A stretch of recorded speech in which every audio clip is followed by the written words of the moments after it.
Namaste. How are you doing, everybody out there that are with us? Sorry for the delay. As you can see, I've got a new mic. Namaste, Howard. How are you doing? Hope you're well. Do let me know, Howard, whether this mic is loud enough, because I haven't got any EQ settings on. I'm just running it as it runs through I bought a couple of new bits and pieces. It's supposed to be a much better mic. I want to know whether I should send it back or not, so feedback would be appreciated. Though I have to learn to play with EQ settings and all of these things as well. But big love and blessings to all of you. The edible is kicking your butt. Namaste. Big love, big blessings. Kobe, I hope you're having an absolutely awesome day. It isn't loud, but it's clear. Okay, so if I turn it up a little, now it's going red line. You see, this is a problem that I've had with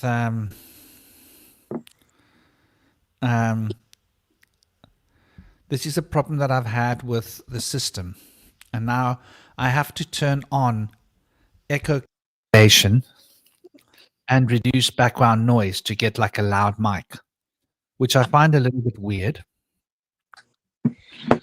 And, by the way, or is it still the same? It's a little bit louder. It's a little bit louder. So I have to turn on all that rubbish because this sound StreamYard limits it. I don't know why it does that, but it does. So when you use a pro mic and you turn off the stuff, it does this weird nonsense. Anyway. Oh, we've got a cool discussion and an exciting topic today. Totally looking forward to it. If there's any issues with my audio, please let me know, people. I appreciate it. I'll be able to listen to it respectively and see if it's well. I'm going to be looking at the black light, and the black light is, dare I say, it's one of the most hidden parts of the occult, in my opinion. I don't think you can find much literature on it. I mean, I've traveled extensively, and where I've traveled, I've met a lot of Sufi, and I've met a lot of Arabic scholars, and I've been with imams, and so I've heard about this idea of this black light from certain mystics from the Arabic path. And I believe it connects to many things like the black sun. And I think it's interesting. I mean, we're going to get into it. There's a lot in this. There's contemporary, the way it's been hijacked. And namaste, Hollow Bone Hawk. Tell me, how's my audio on your system? Is it crystal clear and loud enough? Let me know, please, if I need to do something about it. So without any further ado, I want to introduce the people on the stage. I'm going to go around clockwise. This is the easiest way to do it. And so we've got Cosmic Prankster here. And Cosmic, as you guys know, for those of you that come and for those of you that don't, he's a John Dee type of guy. Sorry to typecast you, Cosmic. Typecast. Now he's a John Dee type of guy. That's it. Everybody knows which box to put Cosmic into.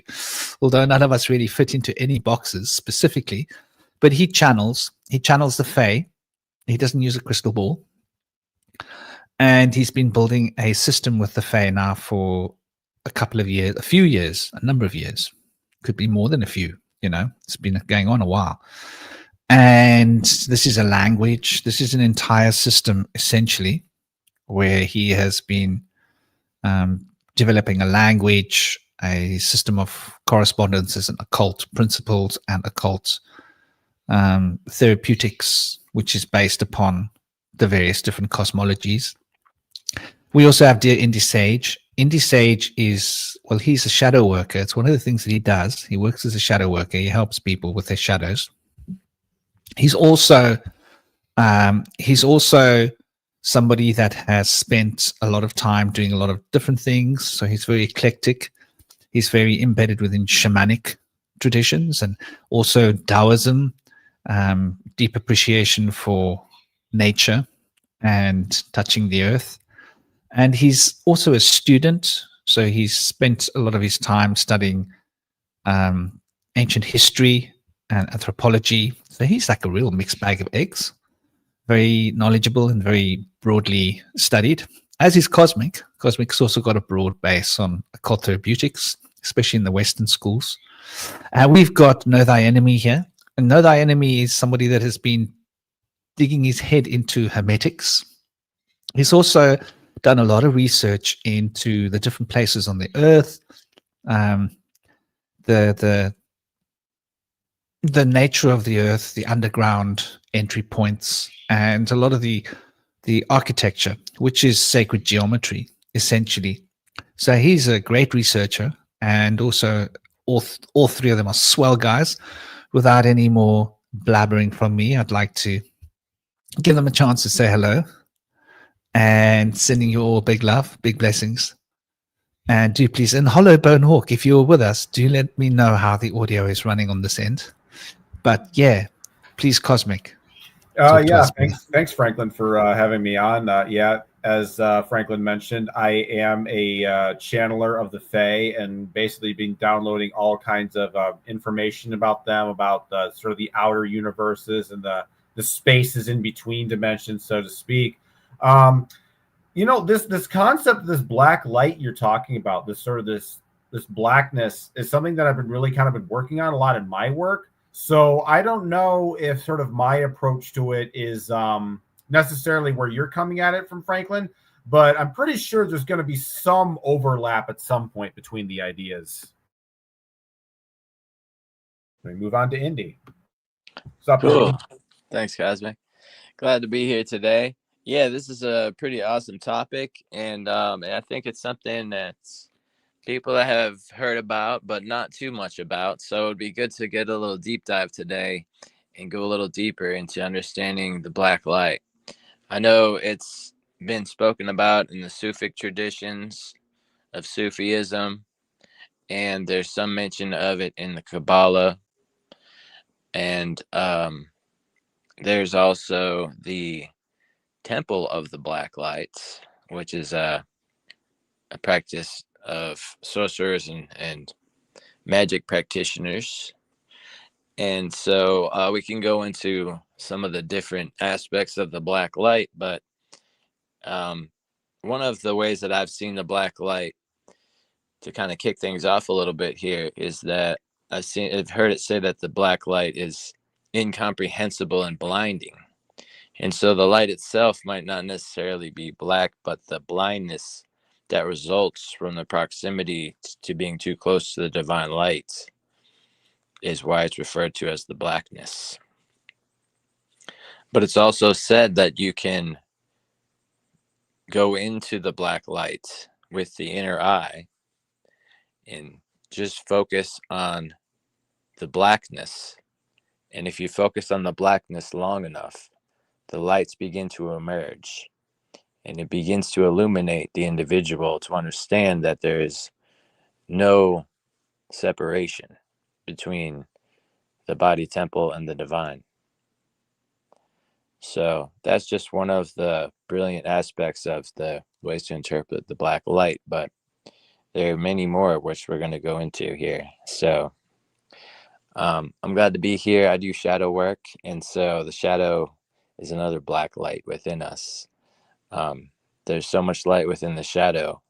It's our hidden lost self that's splintered off that we can reunite with ourself. And so the shadow is another aspect of the black light, figuratively, in a big way. So I'd just like to say that, and I'm going to pass the mic down to our next guest.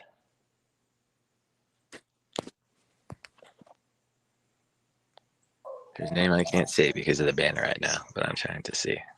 But welcome. Well, thanks for having me here, Bush Whisperer. Namaste, and sorry, I can't talk on the chats or anything like that. So anybody that is in the chats, I'm sorry, I can't really reply for some reason. While I'm in the StreamYard, it doesn't allow me to do that. It's giving me an error. Anyways, this is a very, very interesting subject. I had a long conversation with Franklin about this very early this morning, and yes, it's very, very interesting because you don't find much on this topic in the sense of the Sif and the darkness. But in terms of reality itself, when you know close your eyes and so on. Why is this closed? Dan ek's besig hierso. Basically, this you know having the way I see things in reality is when you start closing your eyes. If you close your eyes or you basically still your mind to the state of stillness where there is blankness or nothing. It's basically the only way I can relate to this darkness or the Sif that you're relating to. So this is a very interesting one for me, subject-wise. I'm not very familiar on the Sif, but in terms of reality and darkness itself, the only way I've been able to, make reality, make it real to me is basically stilling the mind and seeing how your consciousness creates within that darkness. So, yeah, other than that, yeah, I'll pass it back to you, Franklin.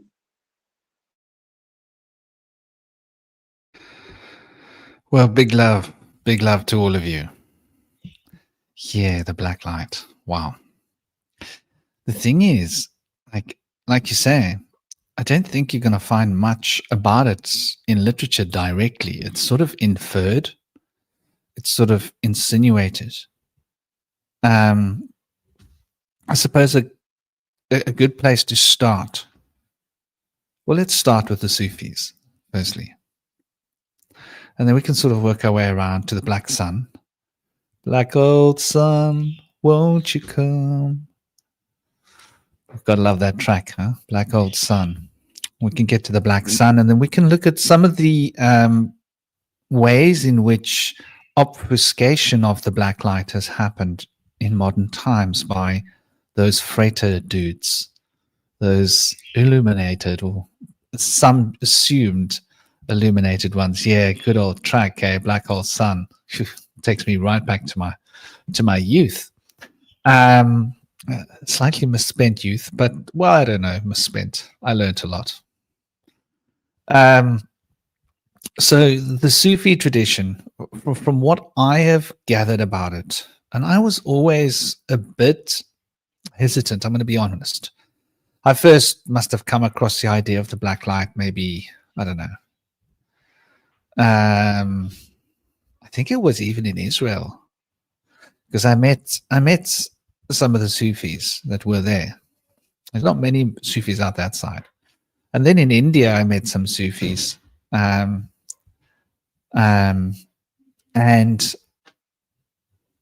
it was only then that I sort of learned about the idea. And then later on, when I was in the UK, there was some Sufis that had come that way from Turkey. And so anyway, my understanding, which is very limited, of the Sufi tradition, I can't claim to be a Sufi, or I'm not initiated into the Sufi path. How is this audio? Tell me if it's feeling sexy or not, please. I'm hoping it's feeling sexy. The understanding is that there are different lights that one sees. Excellent to hear. Excellent to hear. There are different lights that one sees. And as one enters into deeper meditative states, one goes through a range of different lights, colored lights that one experiences. And one cycles through, the colored light of blue and red and yellow. And one gets to the point where one transcends light. and then one enters into an absolute blackness. The black light is maybe not the best translation. I think maybe dark light is maybe a better translation. And yes, those. There is another light as well. Gosh, it's been a long time. I think the other one might be a kind of a brownish, greenish color. I could be wrong. I think there's a greenish color as well. And anyway, they cycle through these colored lights, and each light brings a new level of attainment. Like the red light is the light of the flame in the heart. And so it's the light of universal love. And the blue light is the light of mental expansion and clarity. And the yellow light, I believe, is the light of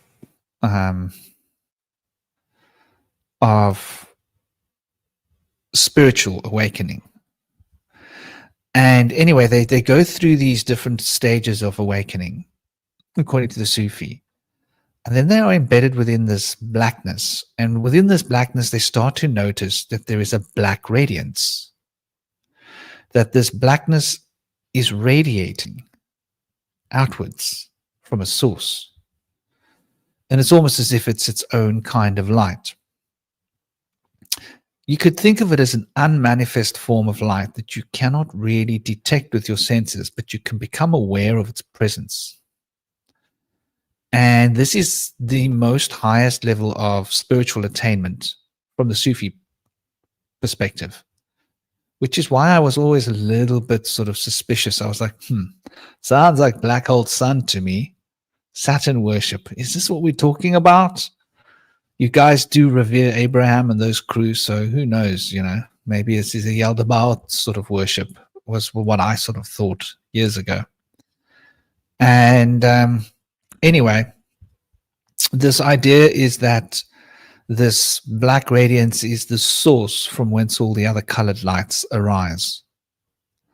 That all the other colors that we experience in physicality are all an expression of that matrix of blackness. And so we're looking at the proverbial light of the divine feminine.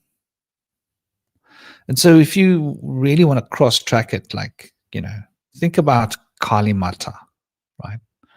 Kali with these dark themes and the womb of the world, and Kala. And so Kala is, it's a word that actually refers to dark as a color. It's also a word that refers to being uncouth in a certain way. I don't just mean sexually uncouth. I mean in all its form, all its glory, uncouthness. But it also relates to the notion of time. And so the notion of time, which is essentially this proverbial matrix of space and successive movement through this field of consciousness, Maya. And so Maya is the structuring of the Kala. And the structuring of the Kala, which is Maya, is administrated over by Kali. In her three forms, it's a triple goddess, Kali, Shakti, and Parvati. Shakti being the rich queen, Kali being the crone, and Parvati being the maiden, if you want to put them into context with Western schools of thought, like we know, from Greek traditions or from pagan traditions, where we speak about various different goddesses that were worshipped in this vein.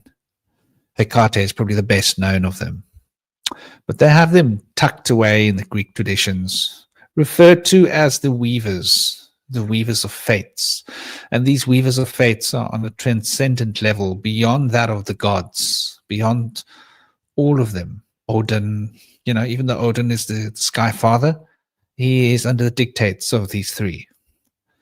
And so this black light, then, you could think of as representing the womb of the world, and the fundamental womb, spiritual haven of time and space, finds its expression through time, through black hole sun, Saturn. And this is what puts everything into context. So you also can see where Yaldabaoth came from. And so there are whispers here that are going to lean into the three veils of unmanifest of the Kabbalah, of Ein Sof, Ein Sofor, nothing, nothingness without limit, and nothingness without limit that is light. Do you see what those words are actually saying? Nothingness, Ein. Nothingness, pure blackness.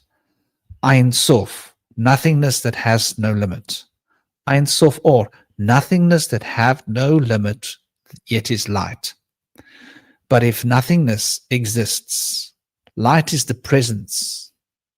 If nothingness is being described as light, we're really looking at black light. So we're talking about the unmanifest three veils of the Ein Sof Or, which, according to the Kabbalistic law, you cannot really fully embody or gain sense of in the physical body. This is what we traverse through when we leave for the incarnation, the reincarnation. So there's like a basic idea as it's understood, but I'd love to just kick the ball out there. Where do you guys want to drive this ship, man? Where do you want to roll with this? Yeah, I know that in the Sufi tradition, I think there's a sect, the Kubra Wi'a, and in the Kubra Wi'a, they say that the first step is called the Murakaba Inur, the focus on the darkness. And so they focus on the place between the two eyes and keep the eyes closed, and they focus and focus on the darkness until colors emerge. And the second stage they call the Najim al-Din Nadi. They name repetition with breath stage, and they repeat the name with the breath. And the third stage is called the Sad, the closing. And so in this stage is the closing of the senses to the external. They may lock themselves into like a dark place. And then they finally reach the stage of death before death, the station of Fana, the annihilation. It's the annihilation of the illusion of the separation between the self and the divine, which is now not understood to be within. And so this has been described by some Sufic sages and authors, and I'm just going to go through some of the quotes of how they've described the black light. It's said to be a black radiance that obliterated all of the senses. And then the sage says, yet I remained as a pure witnessing. It said that the black light contains all lights, just as the divine essence contains all names and attributes. It's also said that when we combine all lights with white light, only black light remains. And that the hidden treasure before disclosure is that black light that created itself, that it might be known. So it's said to be known as a hidden treasure, the black light that hides itself. And it's the illumination that comes after the black light that allows us to escape the delusion of separation once we see the luminous darkness at the heart of reality. And then we can merge with the divine. So those are some Sufic mentions of the black light and the three stages and the final station of the practice of the black light.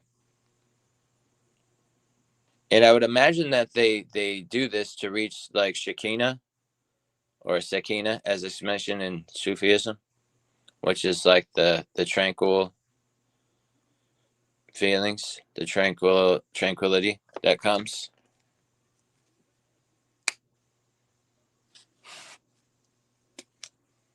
I'm gonna kick it back to you guys.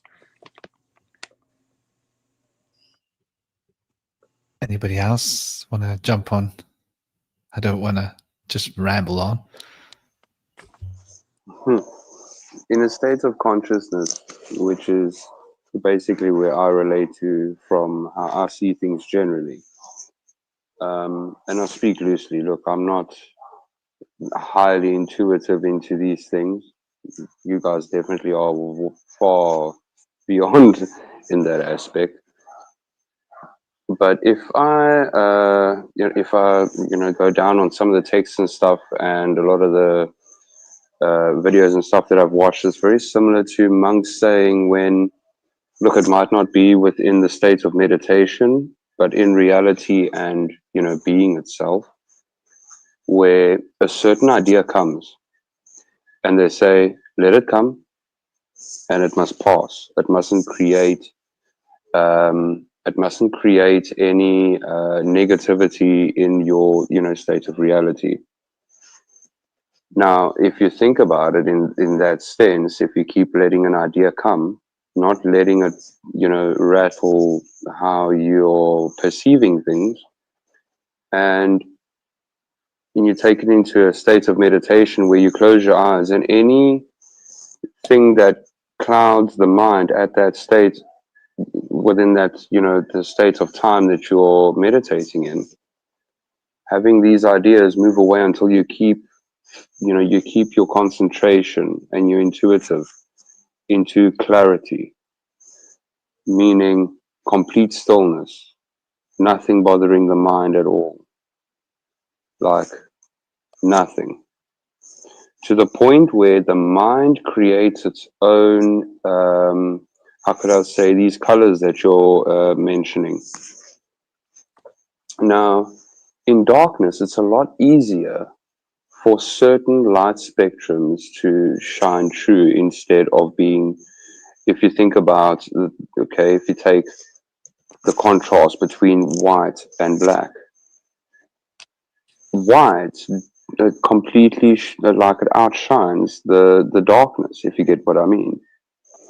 Now, within the state of clear meditative thought, of clarity, where you cleanse the mind of any thought, and you have these sensations of colors and so on, basically coming into your your state of consciousness at that time, it is probably a lot purer the more you ease the mind from, like, the material matrix blueprint, if you put it that way, like the outside world, coming into your mind, like thinking about things like money and all of those things that don't actually have much gravity towards, spiritualism or anything like that.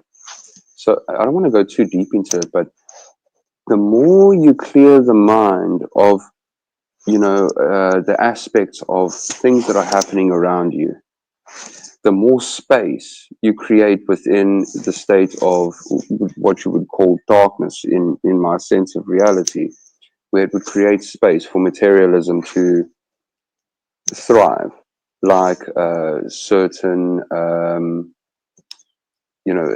being awake and dreaming, that type of stuff.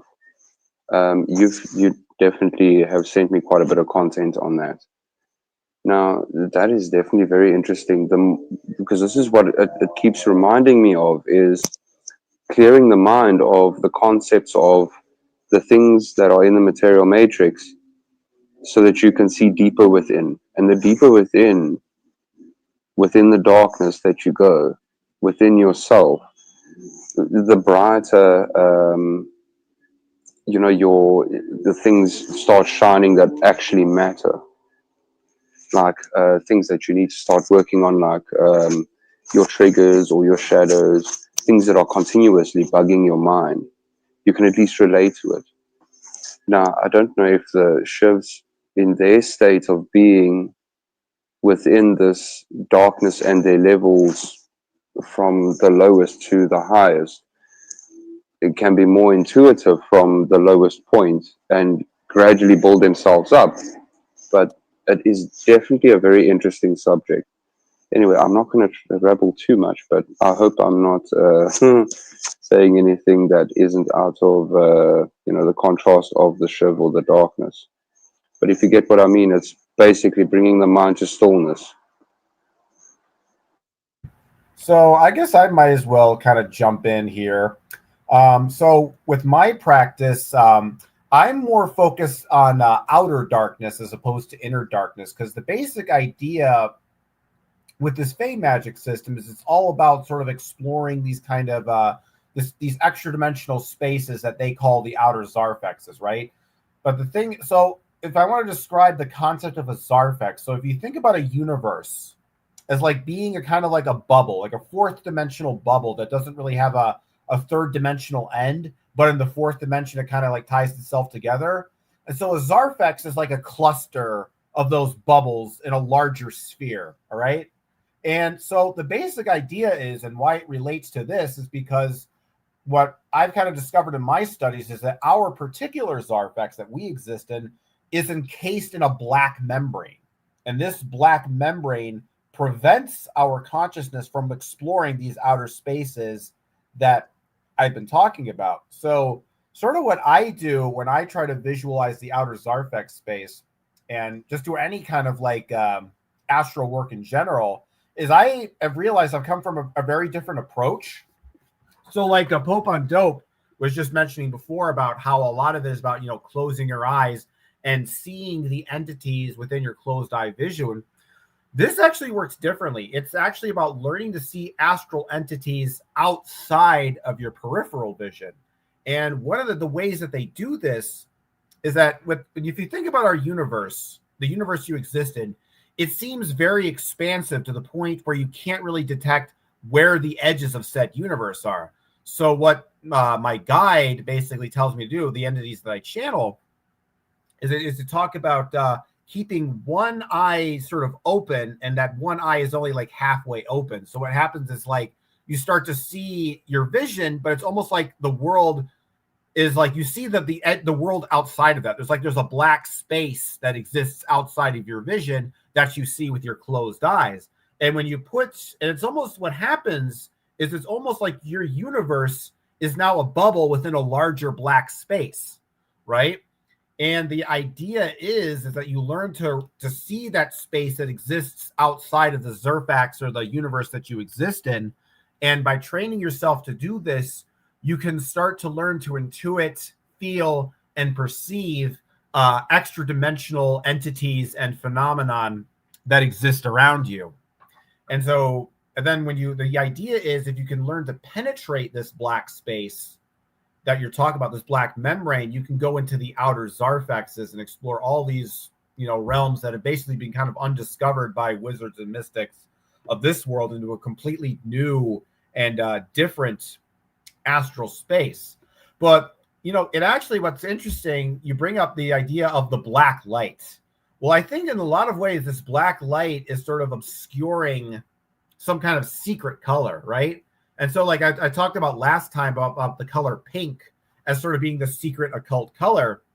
And one of the things I noticed is that what's interesting with my synesthesia, right, is that I have a certain like a melodic a color that I associate with each color. So for example, C major has a very orange sound to me and D major has a very blue sound to me.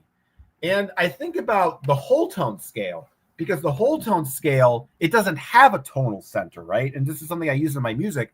But from my synesthetic point of view, I perceive that whole tone scale feels pink to me. It feels like this weird magenta, extra dimensional color. So maybe this is more of a personal subjective thing for me, but it almost seems like in order to open this black light, it has to do with something with this secret pink light that isn't really in the Kabbalah or in the sort of the standard chakra system. I know they probably incorporated some of the more advanced chakra systems. There's like 7,000 chakras or whatever, but it's not something that like you get on the surface level. You have to kind of dive deeper into the occult lore to find like the pink stuff. But for some reason, it's almost like, and I think too, like the movie From Beyond, where there's this like machine that stimulates the pineal gland to see into these extra dimensional spaces.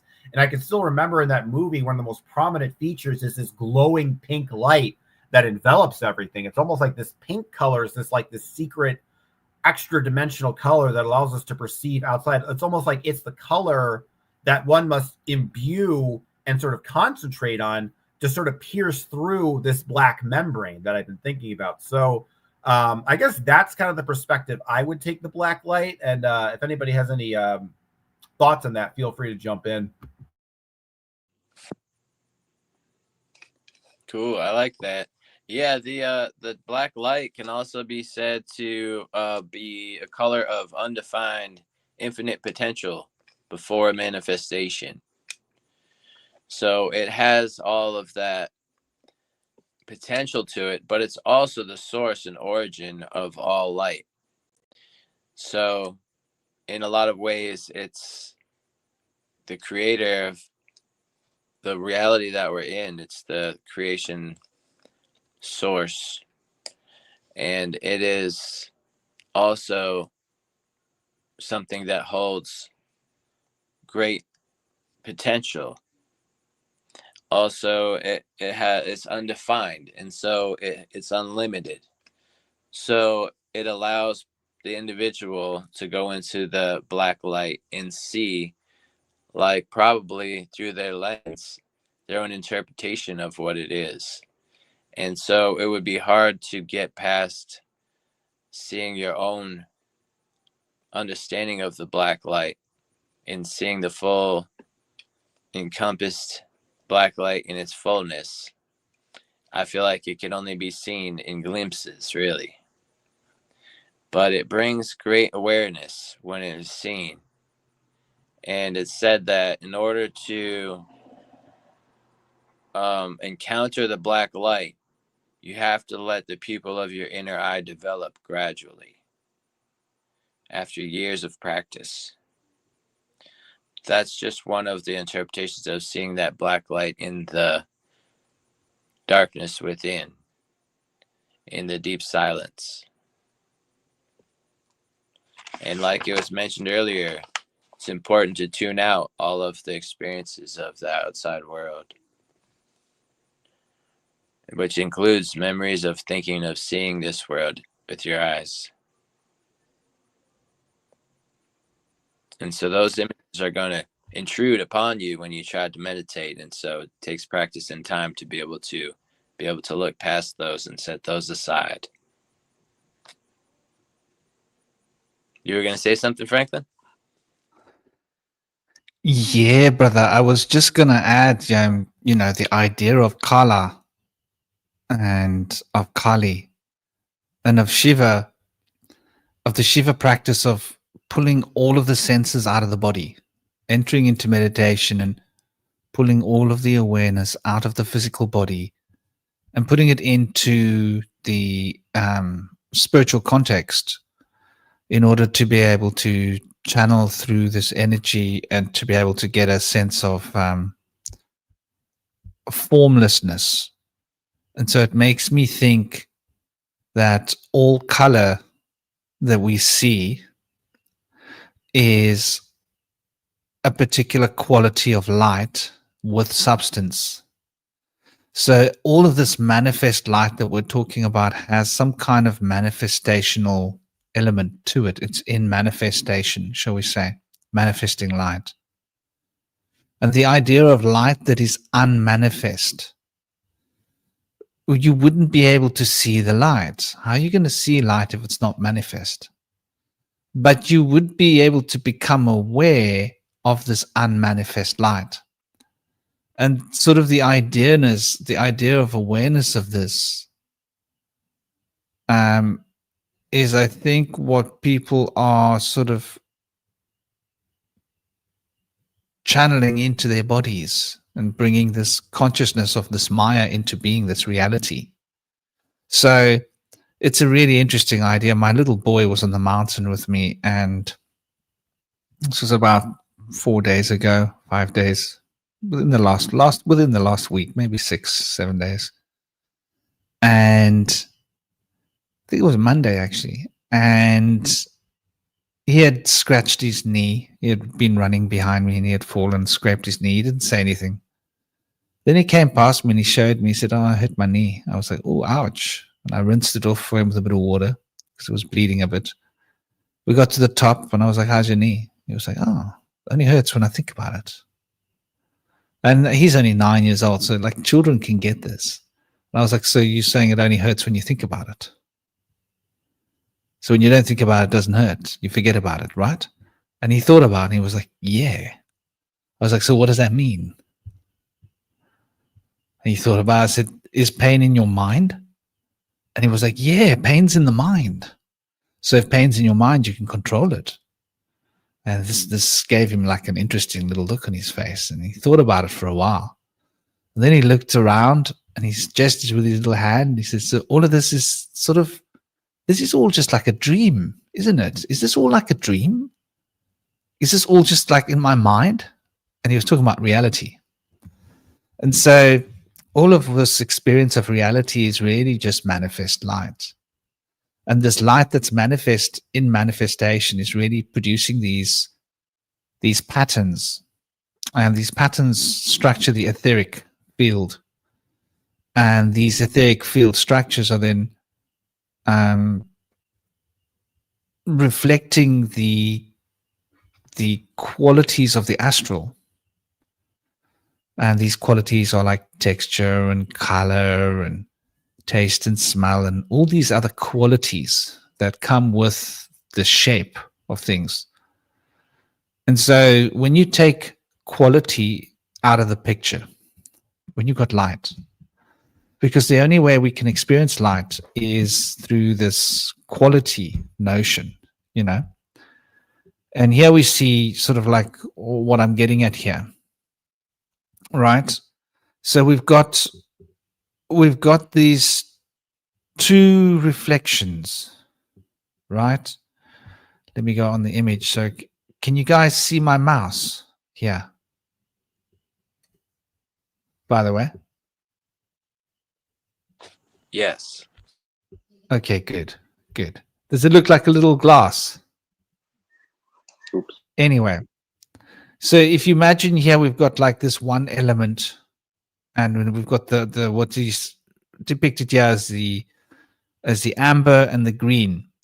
So these two qualities then are representing, you know, representing the shape of things, the amber, the etheric, and then in the green representing the quality of things, right? And the qualities are more abstract. These are the 1, 2, 3 abstraction. And these two are in a state of balance within each other.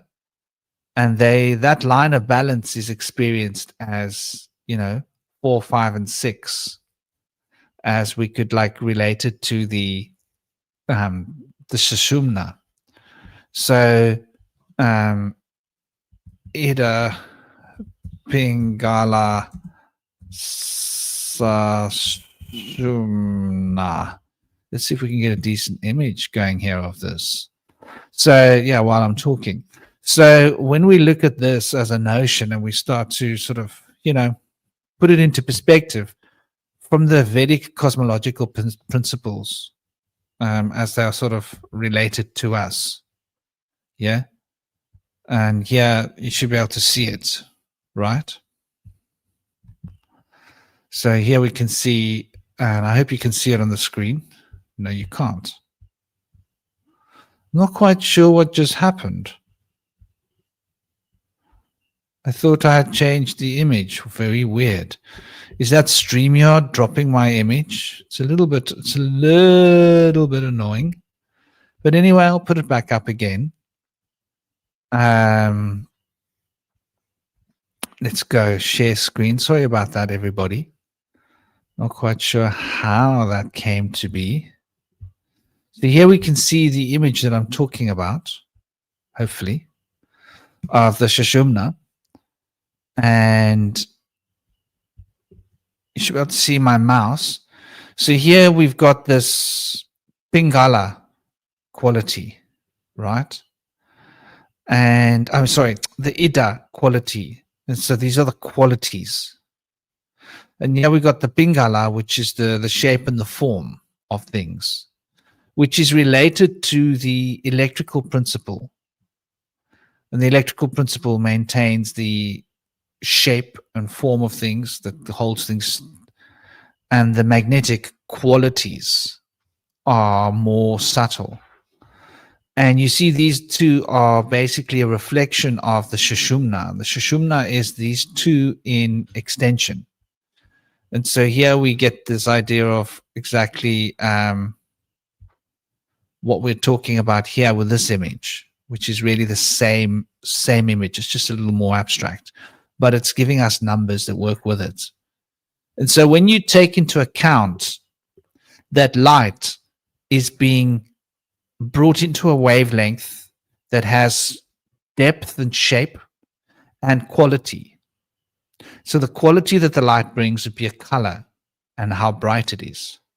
And the depth and shape of the light would be in equivalence with the frequency of the wavelength, right? Which creates a cymatic resonant field, which is what light is. And so it's got an acoustic element to it because it's resonance, it's vibrating really fast, this energetic potential, which is basically losing energy to the physical plane, you could say, light, heat, potential. And these qualities and this field is basically in this state of harmonic balance. But when you take away the wavelength, when you take away the movement of light, because the only reason we can experience like this is because of the vibration. When you transcend that which is vibration and go into the plane of what the Hermetists call pure mentalism, then you're going to be experiencing the substance that we are experiencing on the physical plane. However, it's going to be unmanifest in the same way that one can consider unstruck sound of Anahata chakra, which is really the silent emanations of the Visuddhi, the psychic center, and the psychic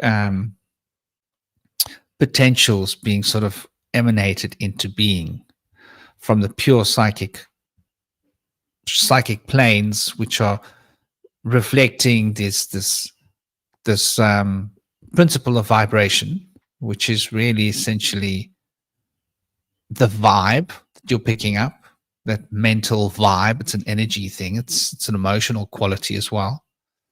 And the correspondences that are associated with this vibe, because this vibe is reflection of correspondences.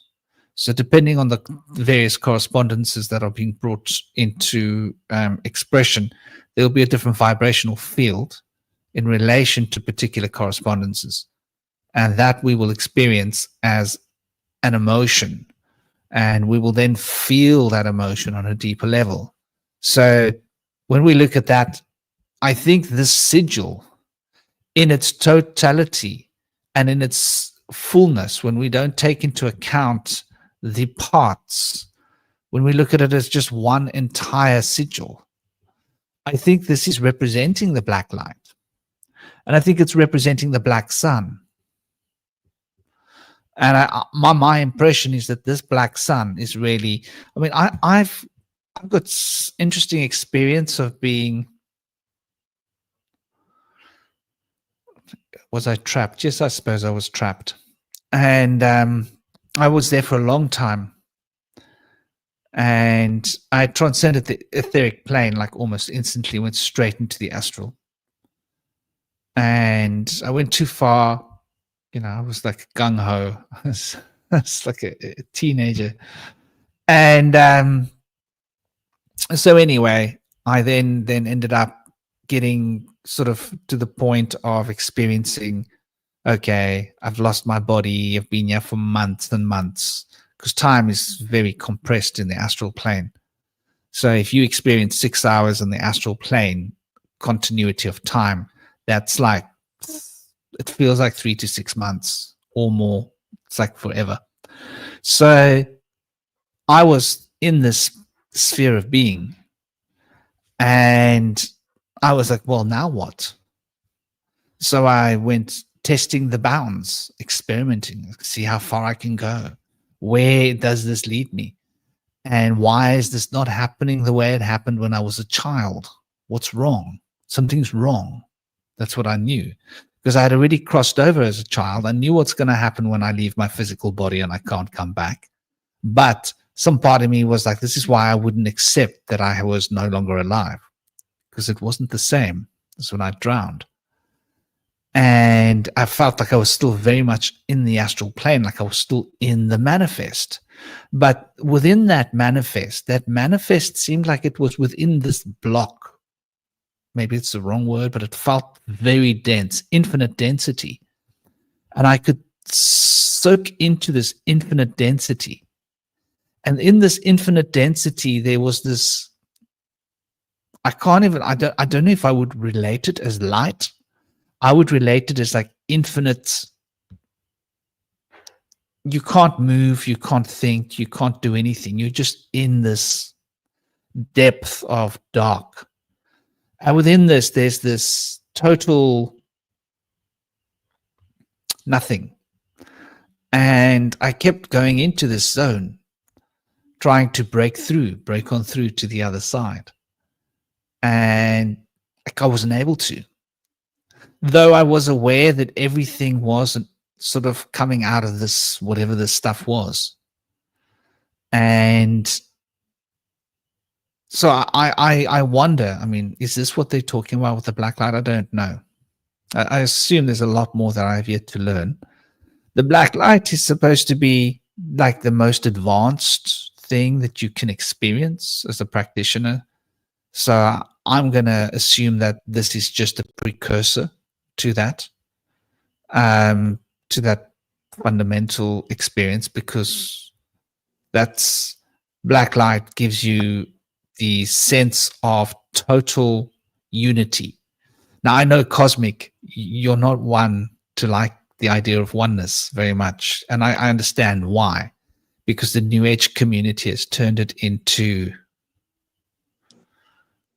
something silly, bordering on ridiculous, this idea of oneness. They've taken it, they threw the baby out with the bathwater, and they got into the bath and, like tapped some sewage water in there, whatever they did. So I can understand why the idea of oneness can become repugnant to people because of the way it's been presented. But the idea of this black light or this space, this presence, is that one is then fundamentally connected to all and everybody and everything. So that's what I'm going to leave this at. The idea that the womb of the world is that source from whence the black light comes. And there's one other thing I want to add, right? So when I thought about it, I thought like this isn't a principle that I really want to talk to people about, because it's something that I don't know that much about. And I've heard more hearsay about it than what I can say. But I think it's an important discussion when we look at the black sun, because so much has been said about the black sun. And it makes me think that, what is this black sun? Is this black sun this emanation? Is that the source of this black light? And why have the Sith, in South Africa, the word Sith means disgusting, by the way. So the Jedi are always in war with the Sith. Here in Cape Town, we would call them the Sith. South Africans would probably giggle at this because it's a South African joke. And it comes from the roots of the word to sieve, conceive. And if it's unrefined, then it's sif, because it hasn't been sieved yet.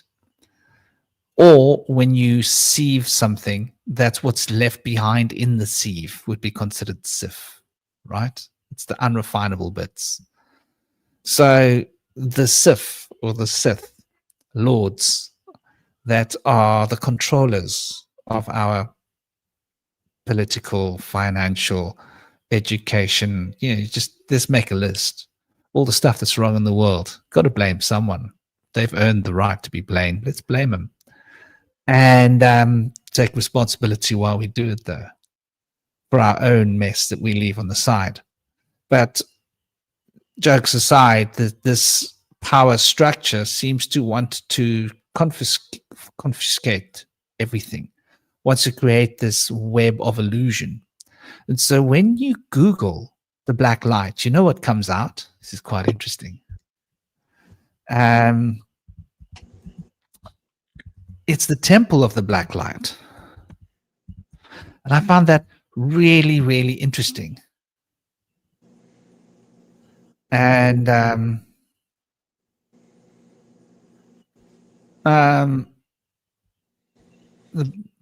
black light temple. So this is what comes up if you Google it. The temple of the black light. And so I thought maybe, just to put this on the table, which I think is quite interesting. I hope you guys can see it. Let's put it on. Let's put it on the table. There we are. And when we consider this notion, right, so I'll try not to. The Temple of the Black Light, formerly the Misanthropic Luciferian Order, right, MLO, or Misanthropiska Lucifer Ordern in Swedish. It's a Swedish thing, so it's a Norse tradition, interestingly enough. The Swedes came up with it. It's a satanic cult that was founded in Sweden in 1995. Is it a coincidence that it was founded during the time that they were developing the internet? What do you think? I don't think it's at all a coincidence. And it was originally a part of the True Satanist Horde, founded by Tony Tharka, but became an independent organization due to ideological differences. It originally had 3 members, Shahin Vlad, Krunsnut, Jan Nadveti, and Johan Norman. While Norman joined the order around the same time as Nordved, he left after the order members expressed interest in committing acts of violence. So his girlfriend later became an active member, and 2 others had briefly joined the group. So, sign of allegiance, the 3 founding members each got tattoos of a so-called vampire pentagram. So a big part of this tradition is sort of, from what I looked at, it's a chaos gnostic Satanism, and they practice a form of not loving humanity. Thank you. And no, the dogs will eat it. And beyond not loving humanity, they despise humanity. It's part of the order's tradition, from what I could gather here. And there's this sort of baseline of, they follow the baseline of the biblical creation of Adam and Eve and the Abrahams and the Abrahamic faiths, which I find rather interesting. But they believe that chaos is the infinite dimensional, pan-dimensional plane of possibilities, which is interesting, in contrast to the cosmos, which only has 3 spatial dimensions and 1 linear time dimension. These are the 4 dimensions we're living in. They also believe that in comparison with the linear time of cosmos and chaos can be described as a timeless, in the way that it is not contained nor limited by one-dimensional time, and formless because it's ever-changing an infinite number of space dimensions. So this is a militant form of neo-Gnosticism, which is a modern Gnostic take, and misanthropy, which I think misanthropy means, does that mean the hatred of humanity? Is that correct? Do you guys know? Yeah, misanthropic usually is a word that means basically you hate people and you actively want to destroy them. Yeah, that was my take about what these guys were talking about. But just looking at this, I haven't really researched it too deeply, but this was enough for me to go, wow, interesting. So these three No, dark definitely. veils, they have these three dark veils that are so important. So this makes me think of the Ein Sof Or. It also makes me think of the Om Tat Sat, right, in the Vedic cosmological orders. And these three dark veils are before Satan.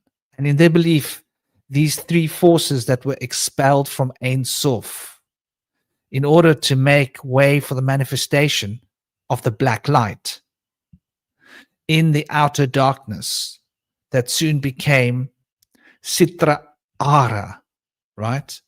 Sitra Ara, which is interesting. And then they've got these three principles that they recognize as formless chaos, emptiness or nothingness, Belial, or the darkness, Athael, uncertainty. So, the crown, formless chaos, emptiness of nothing, and darkness. So these are the basic ideas. And obviously, these people did all sorts of criminal acts. And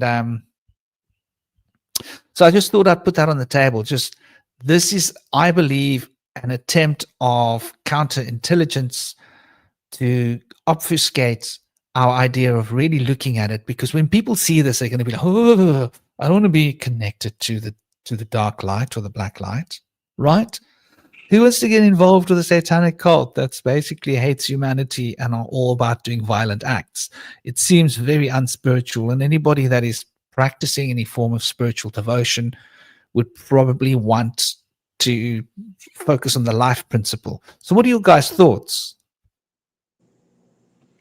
I wanted to comment earlier about the story about you astral projecting and trying to go further out beyond a certain threshold, because what the Fae have essentially been teaching me about astral projection is that in order to reach new thresholds or astral dimensions, you need some kind of gateway or transitional space to enter it. So, for example, you enter a door, you go through a clearing of bushes. It's something about that, because without that, it's essentially kind of the fourth dimensional equivalent of running in a hamster wheel and sort of running in place. You're flying, in directions through a vast infinite void, but from the perspective of the higher dimension, you're basically in a hamster wheel. So really, when they talk about sort of moving from dimensional space to another dimensional space, there's a necessity for a transitional space, a doorway, something to kind of enter through to kind of shift your perspective to the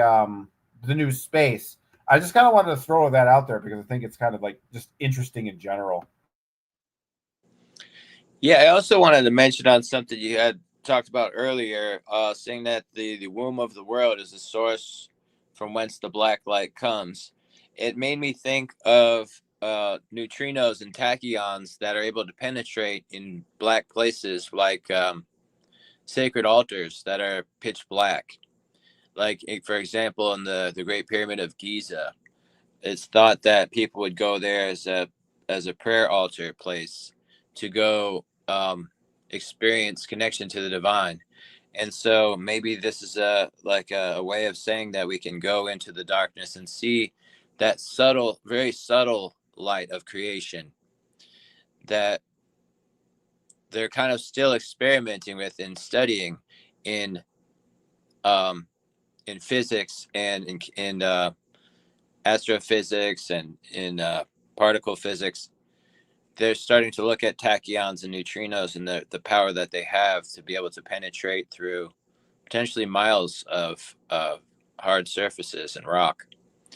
So I was just wanting to mention that, but also the formlessness that you mentioned of the blackness also makes me think of the Tao in Taoism.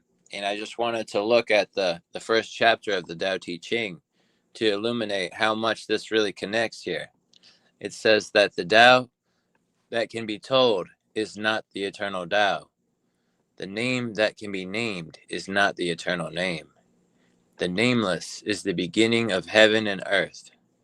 The named is the mother of 10,000 things. Even desireless, one can see the mystery. even desiring, one can see the manifestations. These two spring from the same source, but differ in name. This appears as darkness, darkness within darkness, the gate to all mystery. So if that's not a connection, I don't know what is. And it kind of really shows the strength and the real mighty power of the blackness being the source of all things. And once you try to give it a name, you're taking away from its infinite potential that it has to bring all forms of interpretation, language, sight, symbols, shapes, feelings, and all. I feel like it's all encompassing source. And so in Taoism, in order to become one with the Tao, you can't see the Tao, it has no face. And you can't chase the Tao, it has no tail. It's the thing that's got no contrast. It's formless in the sense that it's always in the same state. So there's no way for the senses to perceive it. But we can become one with it. It's always within us. And it's the source within us. So it can give us great strength and allow us to have stronger connection to the chi life force when we can be at one with it. And one thing I'd like to mention recently that kind of ties in with this is the idea that lobsters have been found to become like immortal if they are able to stay away from danger long enough, because they are able to stay in a tranquil state of like catatonia, where they just kind of sit there, paused and frozen, kind of resembling a rock. So they're kind of escaping being sought after by predators. And in doing so, they're able to prevent their telomeres from breaking down. They create more what's called telomerase enzyme, which protects the telomeres and prevents aging. So the more that we can go into the darkness and be in the stillness, the more ageless we can be, and we can transcend the aging factor through embracing the darkness and the blackness.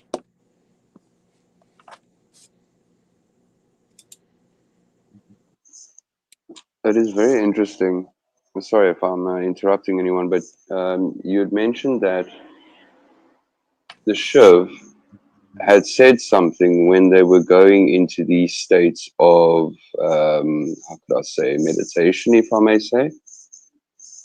They would say something while they were going deeper and deeper into the state of darkness. That in itself is setting a frequency for your own reality to perceive something. It's sound. It's vibration echoing through the body. Not just through the body, it's going up through the antenna of your spine to your mind. Your mind is the gateway to everything in existence, to reality, for you to perceive for yourself. Other than that, this that you were reading just now, where you were referring to the chaos. No one likes chaos, and fear is definitely something that is very prominent in this world that we're in. You don't want to go where, you think things are like evil and bad and so on, because it's darkness, and you don't want to perceive into these things because other people, generally speaking, if I may, people would say, your friend would think, or your families would say that, oh no, you're into the very dark things, if you had to mention it to them. This is also when I went into Hermetics, when I was going through a lot of texts from the Divine Commander between Hermes, Thoth, and whoever, because he was basically relaying to the Divine Commander himself the states of consciousness in thought. And it's quite revealing as to how they were mentioning to each other that you shouldn't mention too much to others in the state of reality that you're trying to perceive, because if you think in the modern, if you think in the modern era that we're in at the moment, chaos and darkness and, you know, 666 and all of that type of stuff immediately relates to Satanism and the bad stuff. Whereas the brightest spark of any certain color is reflected directly from darkness itself. So if you don't take yourself to those states of darkness, how would you know the purity of color itself? As a lot of us a few of us in the group here at the moment were speaking of as well. It's very interesting if you don't put yourself in that state of darkness and intuitively think of the state of pink, you know, the color of pink and so on. You're continuously going into clearing your mind and going in deeper and deeper into these states of darkness and what some would call chaos, where it's not chaos, it's stillness. There's nothingness. There's a space where you can reach a sense where there is more space created depending on how deep you go into the state of reality. I myself cannot relay on how deep on how deep you can go into the state of darkness itself. I don't see it as a bad thing. I see it as, if I may, it would relate to me as stating that the womb is complete darkness, okay, and which in numerology is generally a 0. So if you had your graph up like you had just now, and you had the 5 in the middle, that is smack bang in the middle of 10. 1 is at the top, 0 is at the bottom, depending on however you want to place it. 1 is to 5, 5 is to 1. There you go. Thank you, brother. Now, if you add 4 and 6 together, it creates 10. 5 is in the middle. That is the middle path. Staying on the middle path teaches you nothing. In my state of reality, that is what I've started realizing. Walking the middle path, not being open to the light and the dark in its fullest forms. And I'm not talking about darkness in its satanic form or, you know, the fear-mongering side, is the basic structure of when you connect 1 is to 5 and 5 is to 1 within the magnetic field. When you add 6 here at the right bottom and 4 together, you get 10, which is 1 and 0.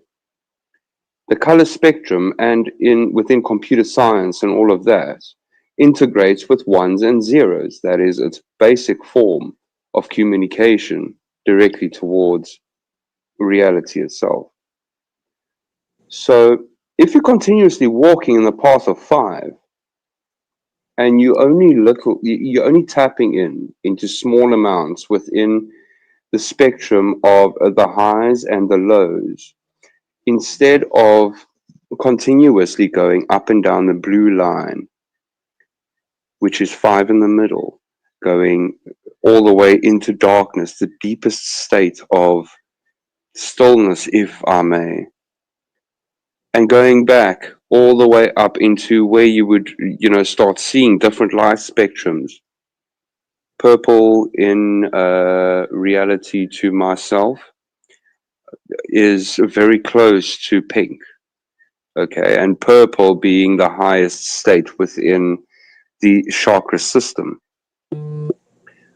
Pink is basically showing you like the middle of where your middle path and your highest state of consciousness would resemble in, because black is very, very, very, very close to purple. So if you put it in the state of color instead of the contrast, well, that would be the contrast. But in numerology, this is a very awesome diagram to show you how numerology can fit into the archiforms and structures of reality itself. Look, I'm speaking loosely. I'm not as intuitive as you guys. I'm just really trying to piece together things as to the information that I've been processing at the moment. But thought itself, to me, is the unlimited state of consciousness of oneself. Each one. Okay, look, Cosmic Prankster and everybody else that are, the four of us in here definitely have our different concepts of how this would configure itself, completely. But it is absolutely amazing how the modern concept of reality and the things that we, watching, like war, politics, and that type of stuff, with the fear mongering, never mind the deeper state of, darkness being referred to Luciferianism and that type of stuff, makes people scared of wanting to go, creep into it. Where that is the main substance. And I'm not saying that the bad things or, chaos is a good way to go. Chaos is basically a good way to make people do what they're supposed to. Because within chaos, you can create anything you really want. And in darkness, if you are not, if you don't keep to your conscience and clear yourself of fear and that type of stuff, darkness is what most people are afraid of. They put off their lights, or some people can't sleep with their lights on and that type of stuff. Darkness is generally where fear is the most prominent, but that is where light shines true. So definitely, Cosmic Prankster, your aspect of being intuitive when you're in that state of darkness, and knowing that there are these other boundaries that you can start tapping into, is definitely something people need to start getting into. That would actually be a very good way to start creating realism for yourself within the state of consciousness and thought. Because within thought, from my view itself, is how we create the state of oneness. Because consciousness itself, if you think about it, water, okay, which is within the spinal column, is 80%. The rest is of the 80%, which is 20%, is the minerals and all the good molecules and stuff that your body needs to thrive on, to make the antenna work properly. Okay, it's the conduction system for your body. It is basically what connects your electroplasmic blood cells to talk to your brain, to say that something is sore, like Franklin had mentioned about his son. When your mind isn't remember, now, like I mentioned, your mind isn't on the fact that you got hurt, but when it's mentioned and it's on the mind, it is sore. Now, if you don't put into your mind that there are other boundaries you can tap into within this darkness, people won't be privy to it, because they would think that darkness itself is a bad thing, because that is generally what we look into within the modern society. So it is definitely, I'm really enjoying this live. It is really mind shaping in the concept of reality myself. I hope I'm not saying the same things over and over.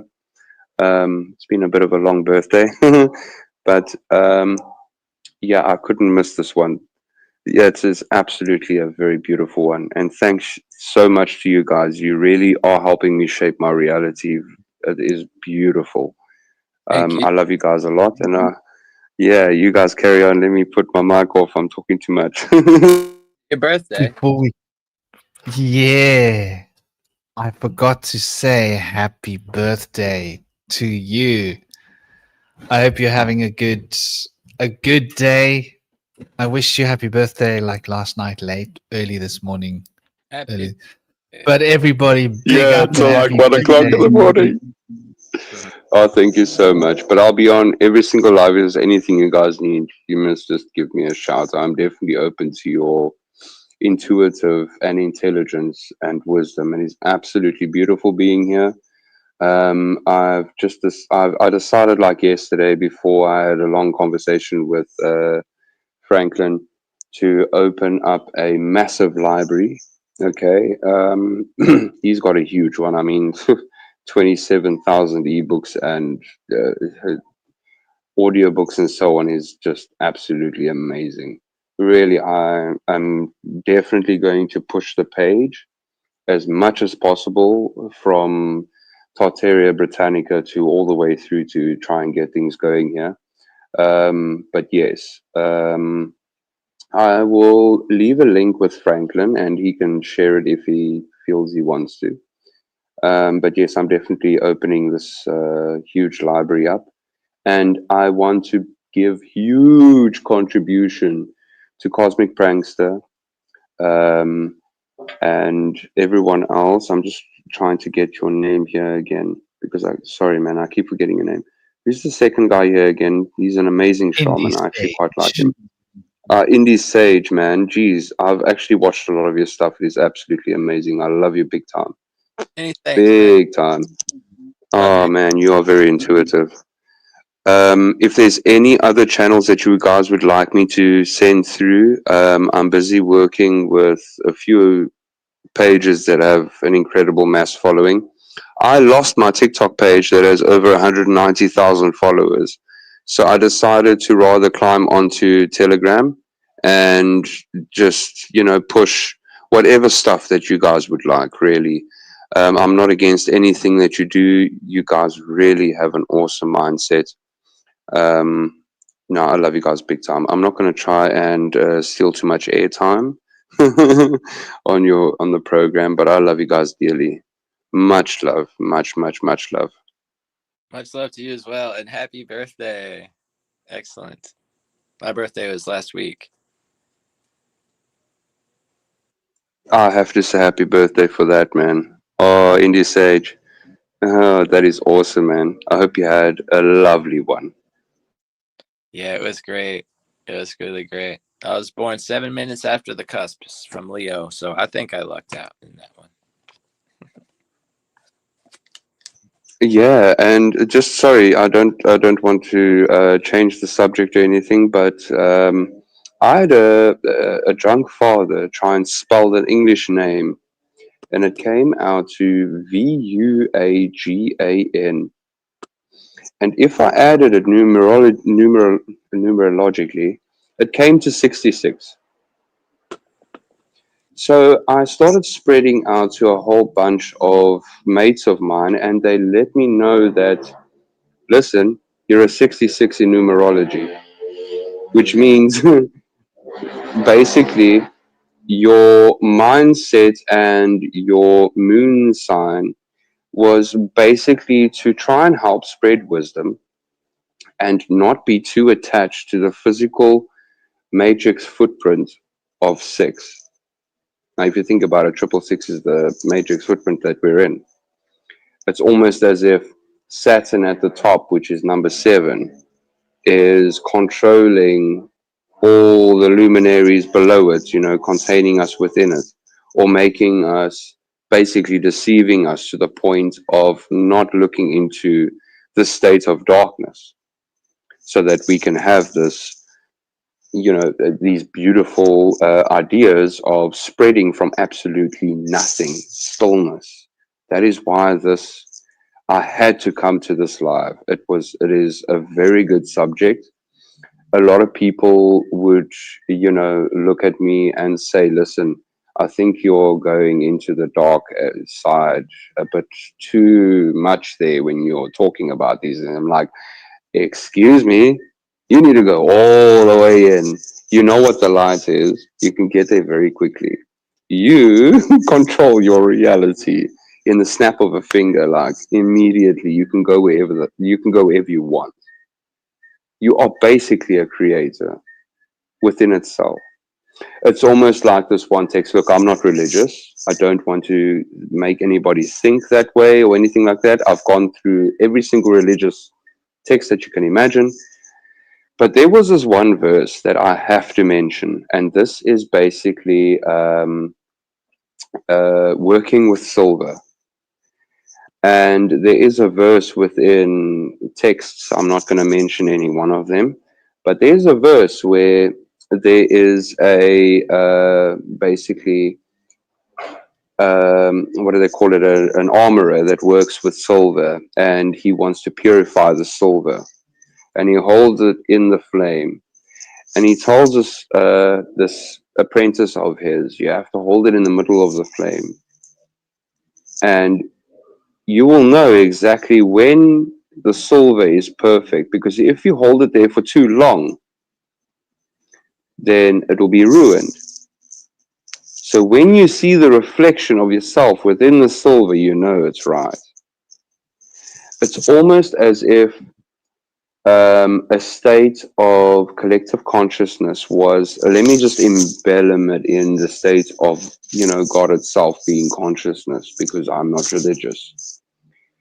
When God is basically you within the state of your concept of thought, holding the silver above the flame, burning yourself off of all the impurities, if it's taken in a state of consciousness, taking all of the material things within that are bothering your mind and causing you stress and disease and all of that type of stuff. You purify to the point where you can see yourself, you're ready. I'll leave it at that.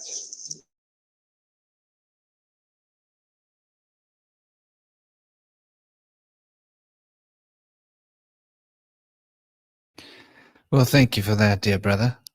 And lovely to have the Virgo boys in town. The boys with their books. Virgos love their books. At least that's the stereotype. I've got moths in here all over me. Like, just I love your books. Yeah, well, it's a Virgo heaven, isn't it? And so yeah, this idea of the black sun. I suppose it never hurts to look at these crossover concepts, and I thought as well, cosmic. What was it that you were saying? Pink light, and what you were talking about as well with the zones and the space. Yeah, I think it's like when you go so far out beyond form. It's like you're right. You go beyond where form is happening, and I think that's when you're getting closer to the black light, where you recognize and realize that there are actually no dimensions, that there are part of a dream that you can manufacture, but the dream needs light to manufacture its experience, its cosmos, its spatial dynamics and its particularities, which is its character, requires this particular manifestational substance. But when you travel so far out beyond the field of substance, so like the astral planes, if you travel out beyond the outer rim of the astral planes, right out, as if like you're gonna leave this flesh behind. It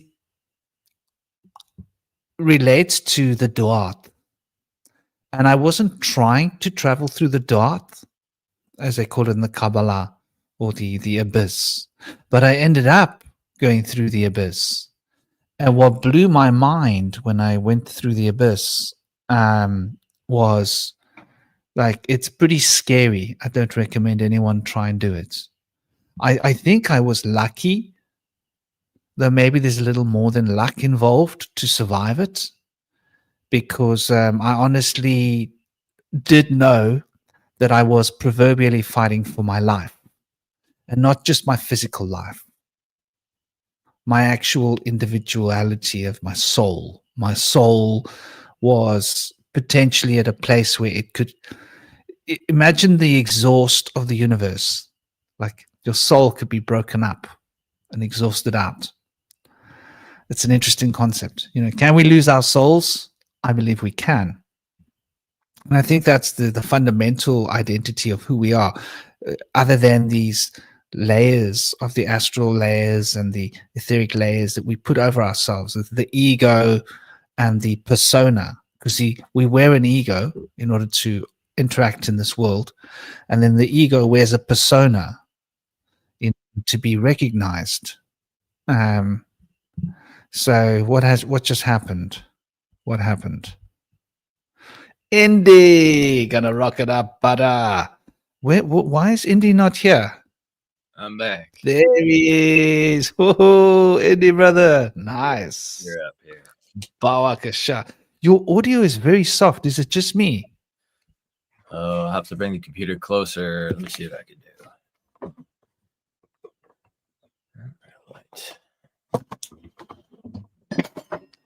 There we go. There's that Indy Sage voice. Is that any better?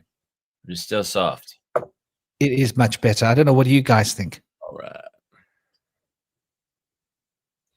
You guys hear me good out there? Oh no, he's awesome. No worries.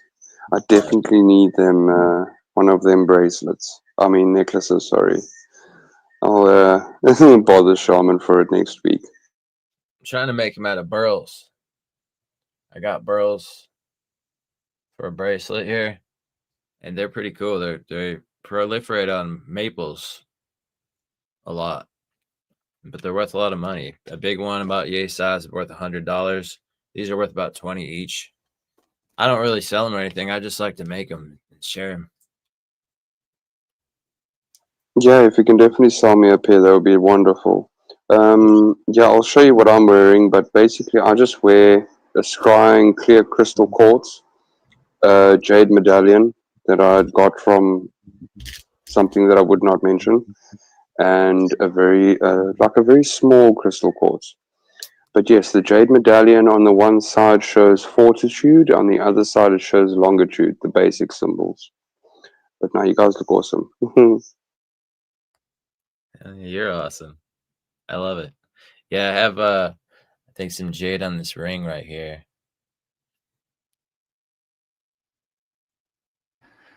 Yeah. So like looking at this idea of the Kala, as it's called, I find it very interesting that Kala and Kali are related to time. And we speak of in the ancient Egyptian, we've got the Ka, which is that final emanative body that becomes material flesh. In other words, the vital body, as opposed to the Ba being the more subtle, spiritual, emotional body. And they got the Ak being the spiritual body. And so it's quite, I don't think, coincidence we see all these linguistic points sort of coming together. Also, I would say it's probably really important to consider just exactly what this represents when we say Ka La, because the Ka La is, if we want to break that down, and I do love to do this, the Ka La, if you want to look at it in terms of where the Phoenician language comes from, you can take any word from any language and you can study it according to its sound. And in accordance with its sound, one can get a very clear idea of its potential. So, I saw somebody once saying, well, you can't really take what has become Hebrew from Paleo-Hebrew and use that to understand other languages, but actually you totally can. because it's not about those characters, it's about the sound. It's a phonetic alphabet.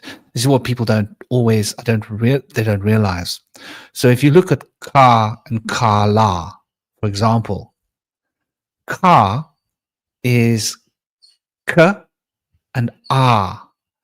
Ah is the spirit, and k is that form. And the k, you could say, as the form that produces the spirit, is related to the wheel. So k is related to Jupiter, is related to the wheel.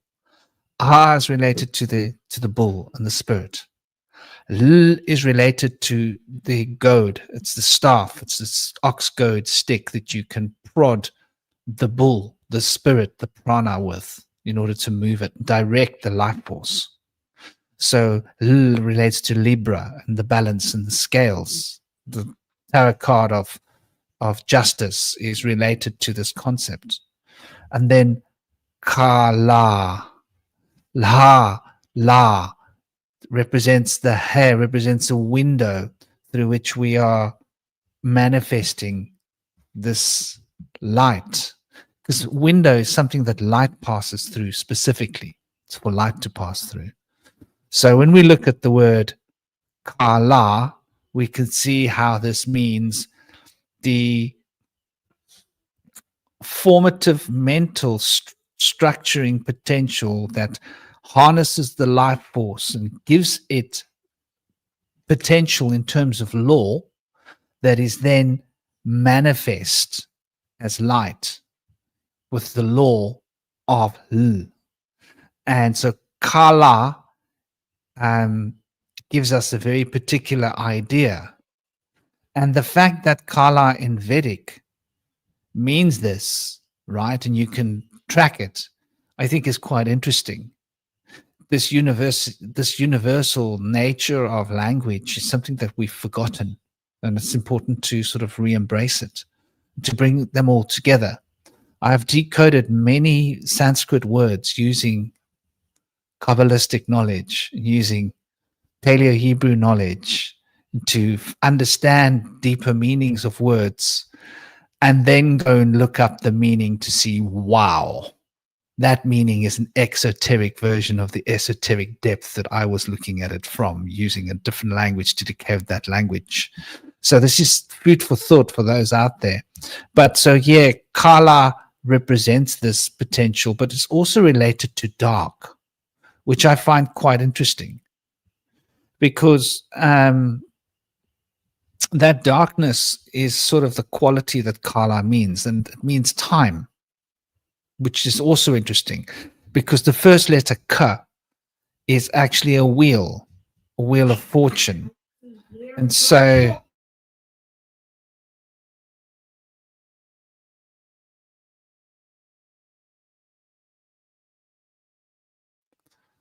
sorry, my little boy came in and got demanding. So he wanted a chocolate. And now I said he's not getting it today because of the demanding attitude. Respect. Dad's doing a live. You should come in and be quiet. No, I sent him away. I said to him, no, it's not working. It doesn't work like this.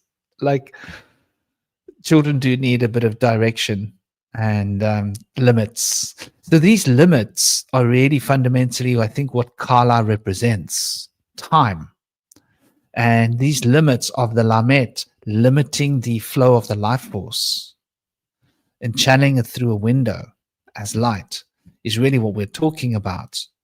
And so, yeah, when we look at this Kala and Kali, right? So Kal, you could use the same language, Kal, but instead of putting it through a window, you put it into its E. An E represents a tongue of fire, or a sperm, represents the finger from whence all things come. If you start something, if you got an idea, the finger points towards it first, and then everything follows.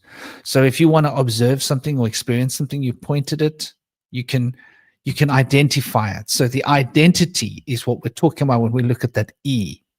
And E also vibrates right up in the top against the Sasra chakra as well, interestingly enough. So when we then change that letter from Ha to E, we're changing it from being that manifesting of Kala, which is time through a window, to the identity that it produces, Kali.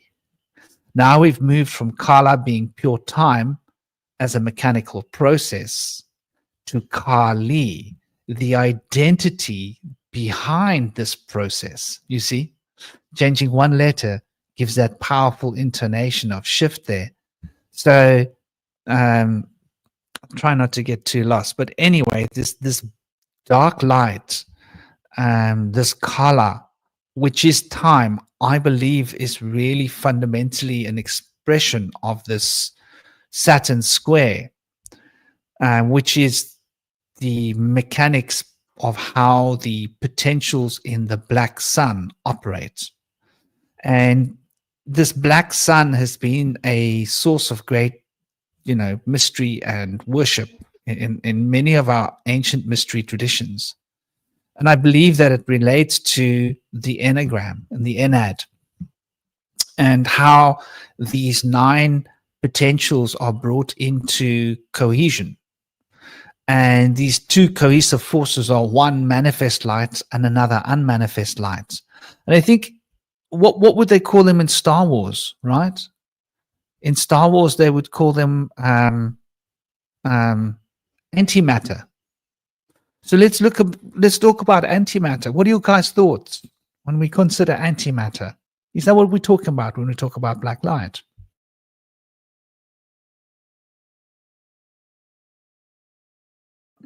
Yeah, I thought about that. I've actually thought about that a lot, especially considering my theory about how when light and energy approach the event horizon of a black hole, that they're ejected from the poles as black energy or black light, and or dark matter, as people refer to it. And I feel like that's something that we don't really see right now with our instrumentation.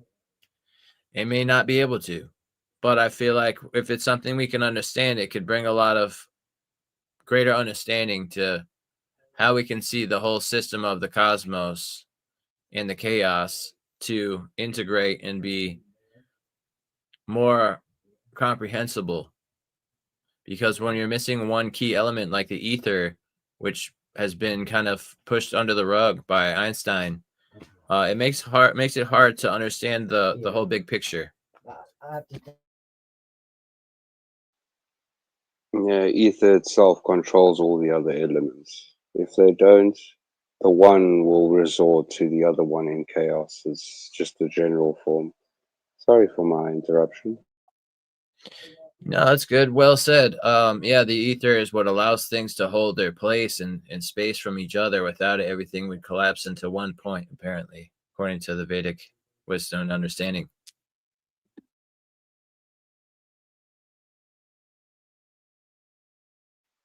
And antimatter itself is basically taking a self to the point of darkness, which is what we're referring to here in this channel, resorting to the Shiv, where it creates basically a conscious state of where you could create more without any, how could you say, conjunction or anything, like anything that is going to shift your state of mind. You want your mind to be completely in a state of stillness for you to be able to disregard ignorance, sorrow, intemperance, which is excessive use of things. Okay, sorry, this is a very funny word for me, especially at this time of the night. Concupiscence, which is a very old word, which is actually resorting to lust, injustice. Sure, forgive me. Capriciousness, which is greed and envy. Deceit, trickery, which is what Hermes Trismegistus was generally underlined within his stories. He was the trickster.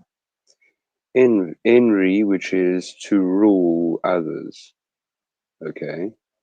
Fraud and guile, wrath, rashness, maliciousness.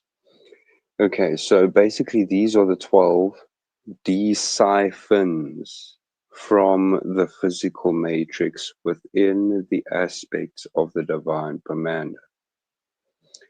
Now, the 13th one itself is when you take 1:5 and 5:1 in the magnetic, the magnetic plane that we are living in, which your heart creates, which basically resembles to the same beat of the earth. The 13th one is creation itself. Creating not just children, thought, concept of reality. And the best way to do it is within darkness, not clouded or over contrasted by other lights. I'm speaking complete correction over here. I really, if anyone has anything against saying whatever is that I'm mentioning here, you can definitely say it. But you being God, creating abundance purely without doubt, all good reap what is sowed. So basically, in the stillness of the concept of your thought itself, okay, within your mind, which is the reflection of what we would call God, is reality itself, because it is being perceived by you. Sorry, I don't know if you can see that. Okay, secret sermon of the Mons of regeneration and the profession of silence. Okay, now the regeneration of silence is taking yourself back to the point if you feel that you've been misled, depending on what is going on in your mind. Right. Now, in terms of archiforms and so on, I don't know if I've gone very deep into that, but if you really want to go into forms and numerology, especially in the, what I would call that block form the picture that you had before that, depending on what numerological form that you want to mention, okay, you could say 1 plus 1, okay, would be 2, okay, now then you would double that and it would be 4. 4 plus 4 equals 8. 8. This is now where it goes now into the negative. So within the state of consciousness itself, you can only go to a certain point, which is 9. Okay? Every single number that you have within certain reference, if you say 1 to 9, okay, they would resemble always to 9, because 4 and 5 would be in the middle, which is the middle path, being 9 itself. If you doubled it, it would be 18. 18, 1 plus 8 is 9. You would come back to this again. If you double that on, let me just show you. Maybe this will make better reference. Okay, so this is the third dimension if you would put it in context of an actual form. This is not a 3D structure. It's not a 3D structure. I can show you the 3D structure of it. I just need to dig in a box quickly. Okay, third dimension, 3, 6, 9, in accordance with the clock, depending on what is within your intuition in the state of darkness itself. You yourself can start taking things into a more formidable form instead of having reality itself pushing things within your concept of thought, like money, fear, lust, that type of stuff. Right, fourth dimension, we go over here. See, the numerology is the same. You can double up the number if you like. It will still resort to a different clock depending on which way you'd want to go. Right? Could definitely tell me anything different. Those are the pluses, those are the minuses. Okay? That is in itself. Positivity being probably the phallus or the sun, negativity being the moon. Moon in itself is the magnetic stance of reality itself. Positivity is the electrical current that the sun brings up when it starts rising. Okay? Without the sun, we live in complete darkness, relating to what we are busy talking about. Fifth dimension. All right, so here we go into a higher form of numerology. Here we go. 1 plus 1 is basically exactly the same situation. It's just extended. So 1 plus 1, 1 plus 1 is 2. Okay. Then you would go into 2 because you double the amount up and that would become 4. Okay. Then instead of doubling it up, you would go into a numerological form where 1 and 2 and 3 plus 1 plus 2 plus 3, and that creates the next one, which is 7. You jump up to plus 3. I don't know why it didn't go to 4 over here, but in a state of dimension and numerology, sorry, my tongue isn't working for me here, but numerologically saying, in dimensions, things aren't quite the way you would think they are unless you actually take your intention towards it. Because here it's plus 3 and plus 3. 3 plus 4 is 7. Okay. 3 plus 7 is 10. Okay. This being the binary root point to creation itself, which is 1 is to 5, 5 is to 1, creating an intersection of the state of inertia itself, being the spark of creation in the womb of darkness. Now, here we at least add another 4, so 4 plus 10 would be 14, and then you would go back into the negative. So there's always this rise and fall of the state of consciousness depending on what reality you are conceiving within, your state of thought. Sixth dimension. I can keep going on and on and on up until the 99th dimension. It just keeps increasing. Here's 18. 1 plus 8 is 9. That would go all the way back to the first one. Okay? But as you can see here, 1 plus 1 is 2. Okay? 2 plus 3 is 5. And 3 plus 5 is 8. And then you would go again. 8 plus 3 is 11. Because remember, you're now in a higher state of numerology. In the concept of thought, this would build and build and build. Now, if you have anything within your state of mind and reality to divert you off of this, you wouldn't get to this dimension. And there are limitless dimensions. So if you look over here, just within the 6th dimension, it's plus 1 and the rest are 3. They are not all the same.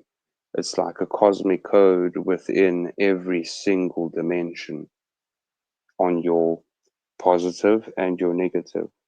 Within every state of being, you have to literally go one at a time. Anyway, sorry about that. No, that's beautiful, brother. And it sort of ties in. I'm going to flash something, which is sort of, I think, a composite idea reflecting a lot of these ideas. So, I mean, this is something we all know. This is Alchemy 101. The circle, the triangle, and the square. Now, we don't normally see it in this form. But when we look at it from this perspective, we see sort of something coming into being here. We see that the 3 fits into the circle, and from the 3 fitting into the circle emerges the 9, the enneagram, the ennead. And by enneagram, by the way, just for those of you that don't know, I don't mean that new age nonsense that was created in the that new age idea that was fabricated by a 22-year-old. Was he 22? Did he turn 23? He was 22. I think when he uncased and unpacked it for the public, for the world, he was maybe 23.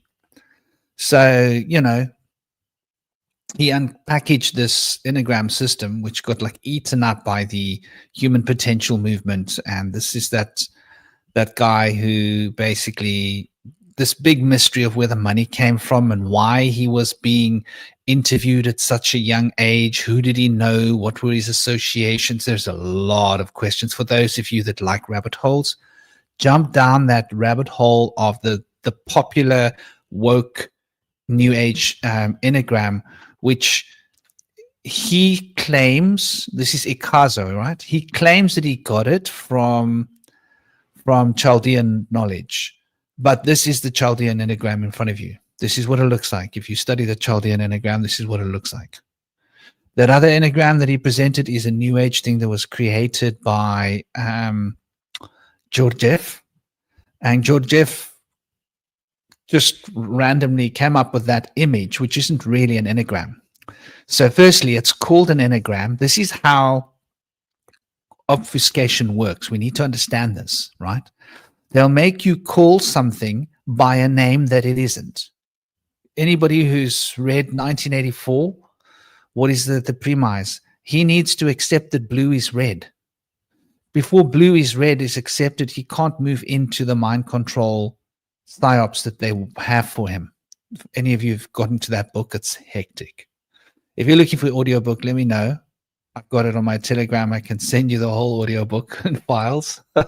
Sit back and listen to that and cringe. You will cringe, I assure you. It's a well-read one, by the way. It's a nice voice. So, yeah, that Ikazo enneagram, I looked into it and I noticed that they are trying to redefine numerology, which I found very concerning, because this is a woke thing that we're experiencing in this modern day and age, and everything is trying to be redefined, right? They want to redefine what is a man, redefine what is a woman, redefine which words can and can't be used in, in language, redefine how to spell the word woman. You have to use an X now. Redefine what is physics and what is knowledge. They had to remove aether, right?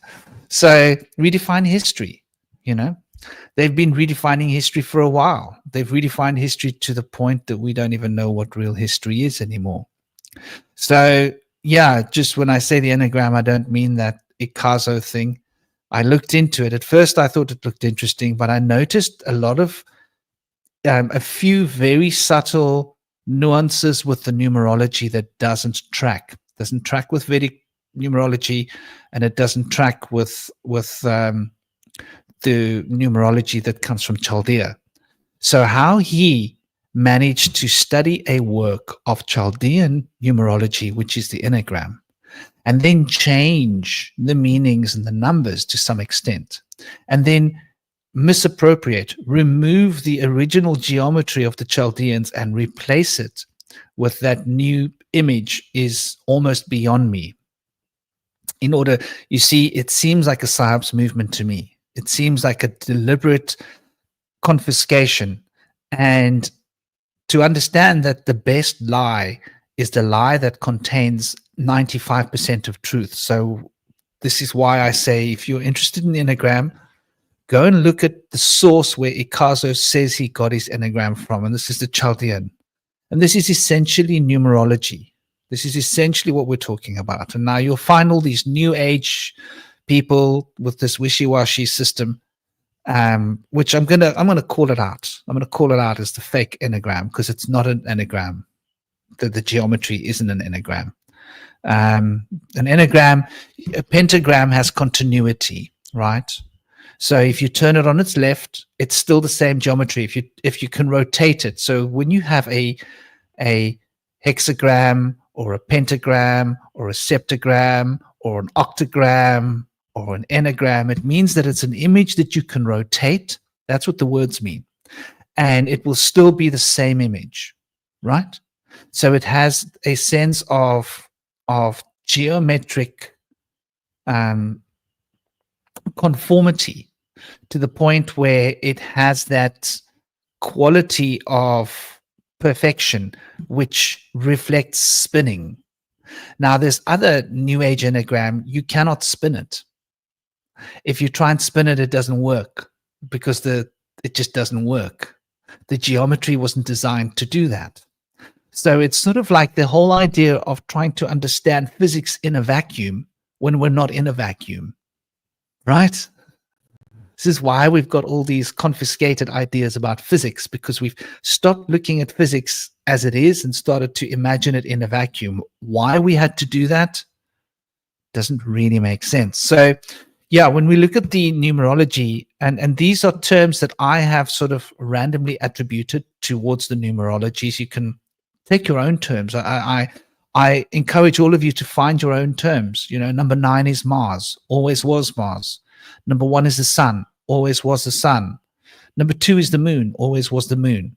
Number 4 is the north node, always was the north node, carries the shadow of the sun. Number 5 always was Mercury. Number 6 always was Venus. Number 7 was always the south node, carries the shadow of Neptune. Number 8 always was Saturn.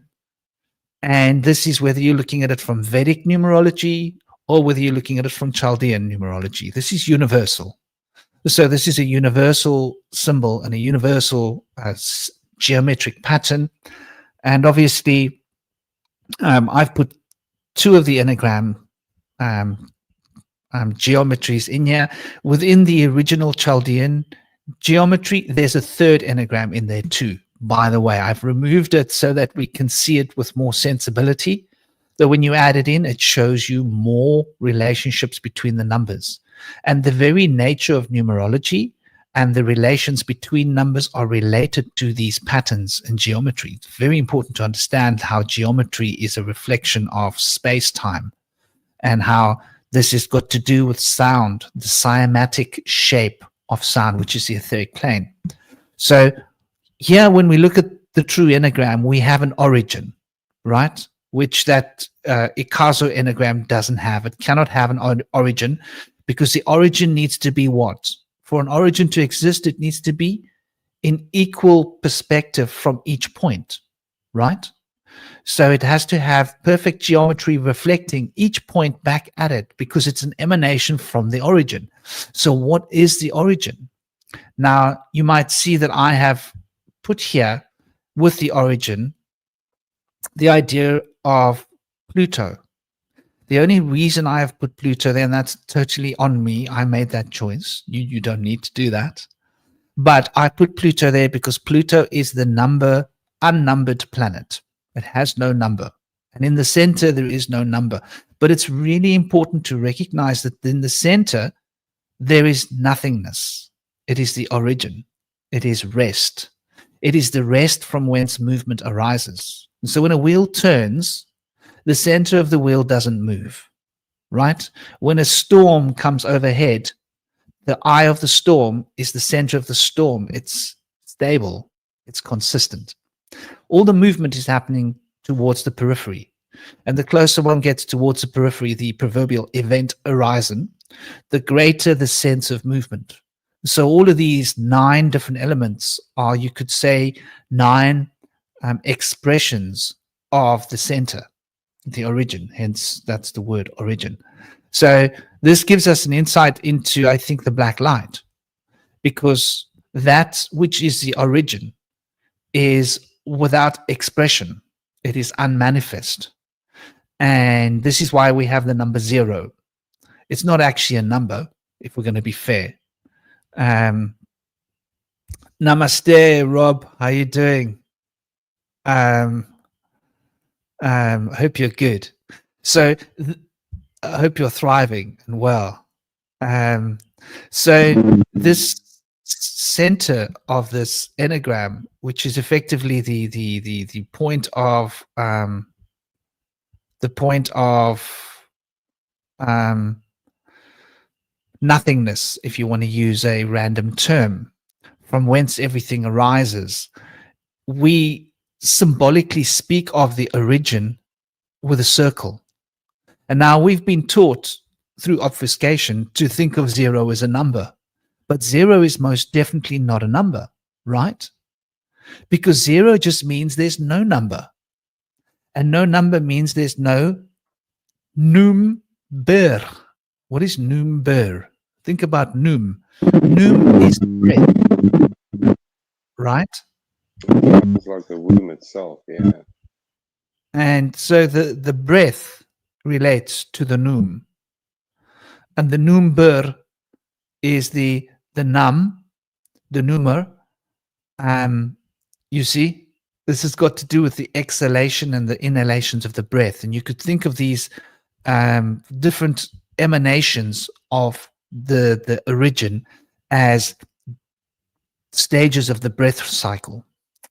And this sort of ties in with all different occult principles.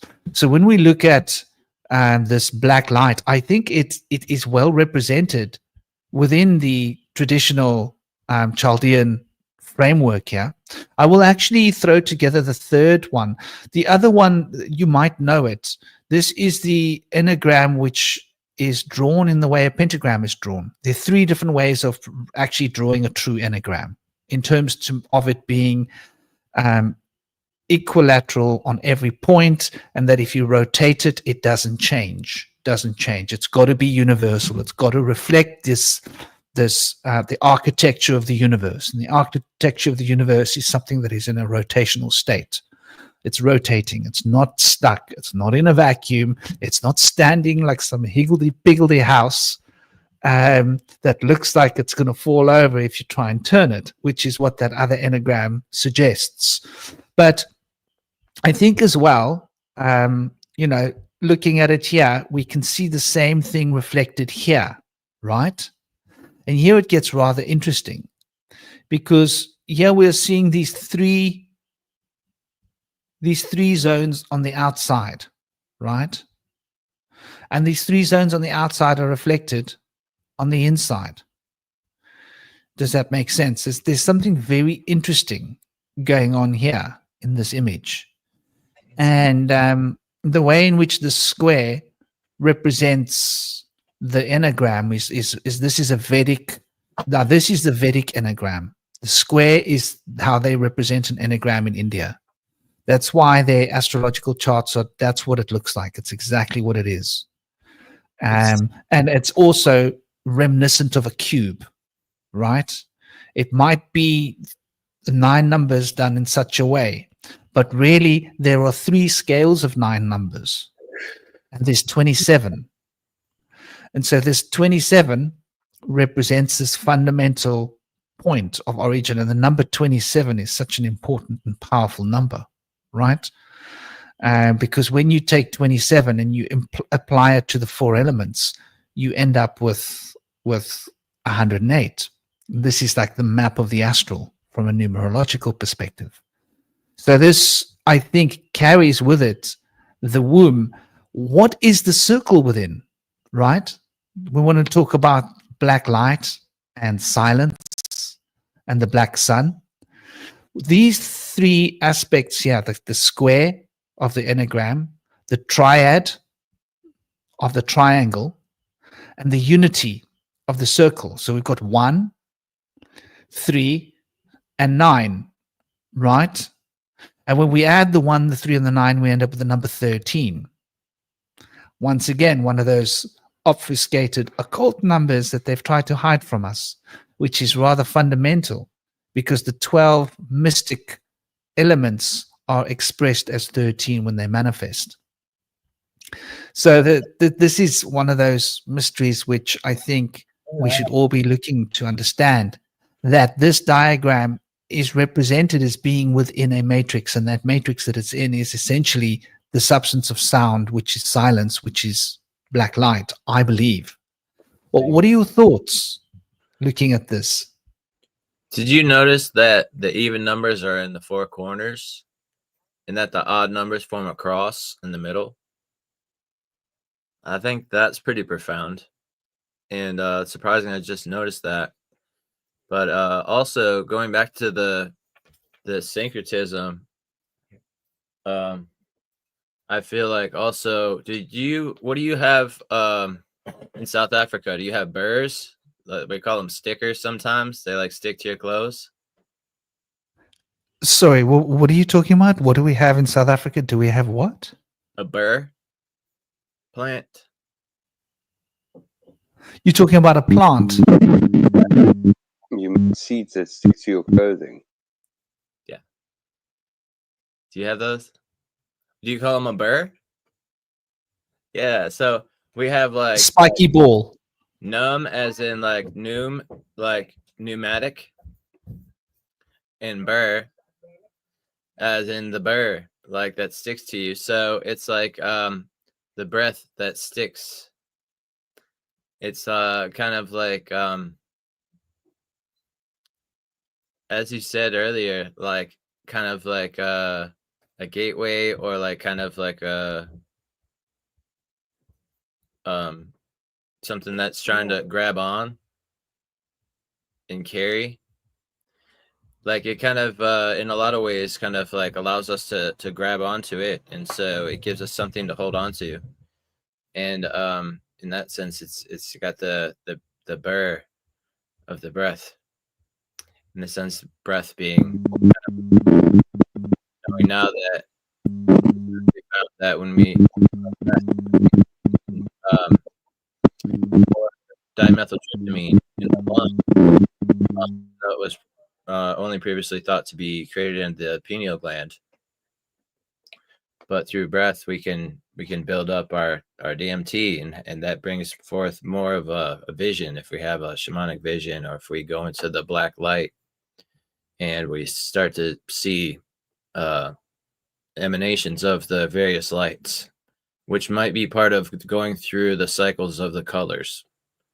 I'm not sure if that's what it refers to, but I could see where going into visions and seeing in the blackness, finding emanations of light to come through. Maybe those colors that come through bring you through a various cycle in which you go through the different stages of the different lights. It'd be interesting to see if people have different progressions of lights that they go through, because from my experience, I didn't necessarily start with a red and go up to like yellow, blue necessarily in my visions. There was always a mix of like two different colors at least at once. And it wasn't really feeling like that was something that I had created, although it very well could be. But I get more of a feeling that the subconscious mind is tapped into like a unified field, and I'm seeing some kind of resonating field. Because when I go into visions and I start to see colors in the darkness in my inner eye, I usually tend to see like kind of just like circles that I'm going through, kind of. And sometimes I've recently seen like the circles are going up or down instead, but it's either going away or towards me. And so I've never really known how to like read these visions of the various like tunnels that I seem to be going through. It looks like circles because it's kind of like a tunnel of light. But it'd be good to be able to find out more about how to interpret those. I don't know if other people have had similar experiences of seeing orbs or rings.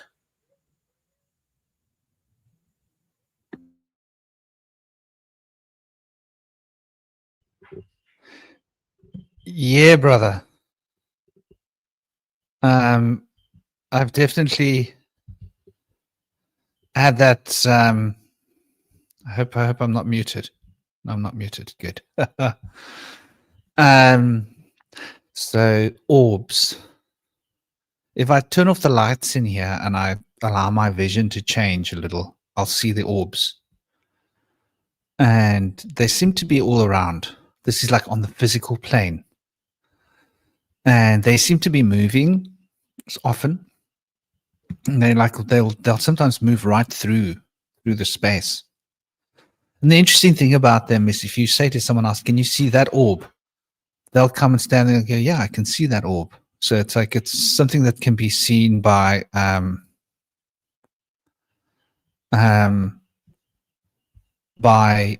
you know, other people as well.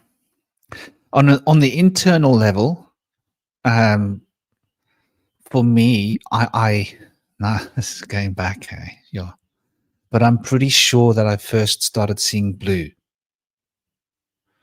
when I was first, like, you know, starting to like really go in there and see colors.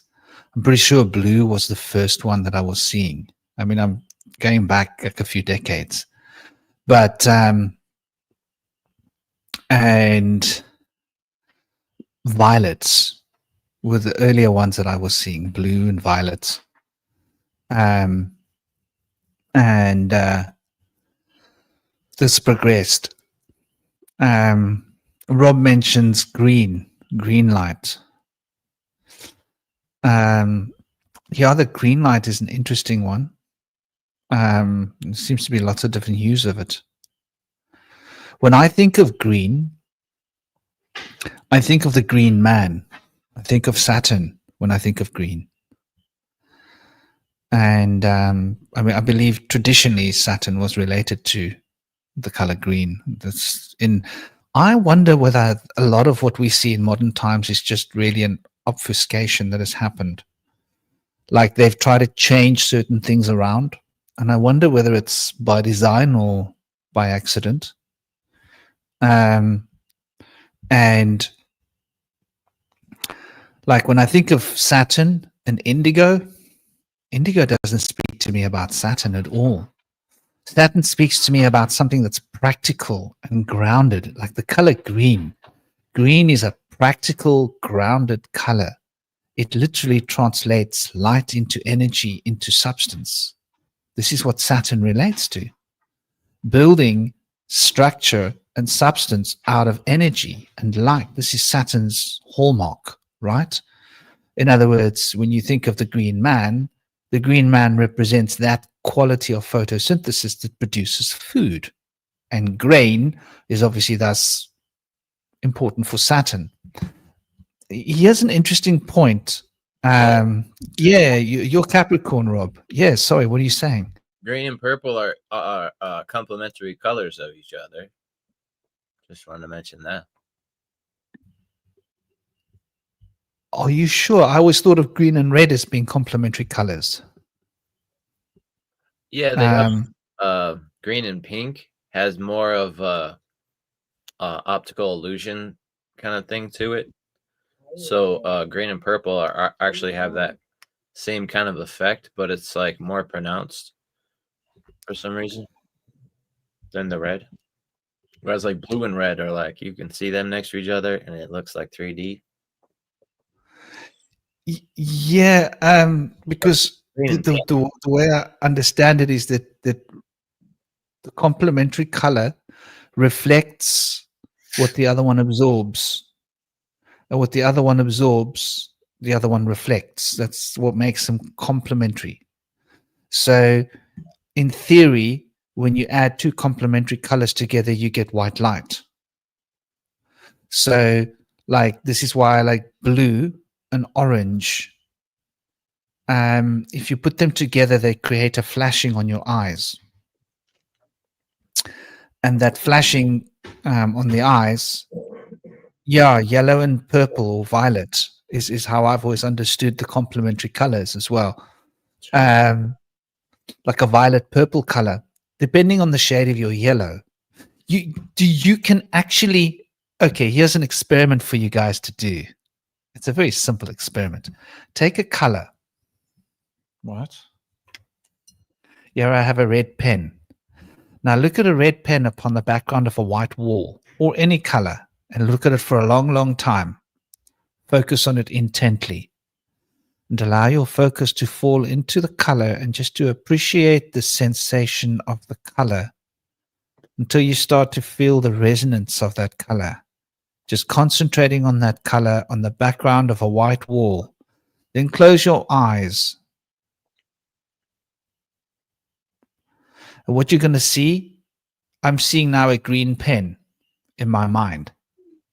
right? Because this complementary is a natural reaction of your eyesight. So if you take a blue disc, do this with your arts, draw yourself a blue disc on a white background and stare at it for about 2 minutes until that blue is vibrating in your face, right? Then close your eyes and you will see an orange disc inside your mind. Then you can open your eyes onto a projector screen or a white wall and project that orange. You don't have to, it will happen automatically. Your eyes will project that orange disc onto the wall. And you can literally watch the orange disc for about a minute, 2 minutes, 3 minutes until it fades. And so this is like how complementary colors work. So when you're looking at one thing, you're seeing the other thing on the internal unconscious level. So, which is like really quite fascinating. I don't buy into you use black, yellow, white, red, and major purples. What's that for, dear Rob? What do you use them for? Namaste. Kamasel. Having backhand. Kamas loving backhand. How are you doing? I hope you're well. I hope you're thriving. I'm having a good Kamas loving backhand. I hope you're having a good day.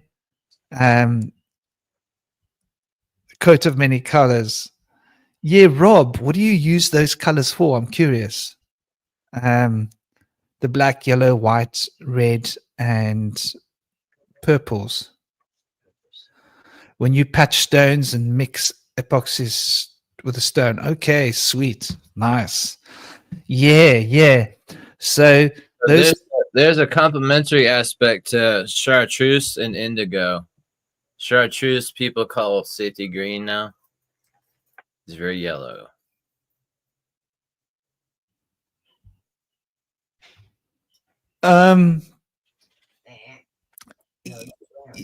It is like, if you think of what indigo is essentially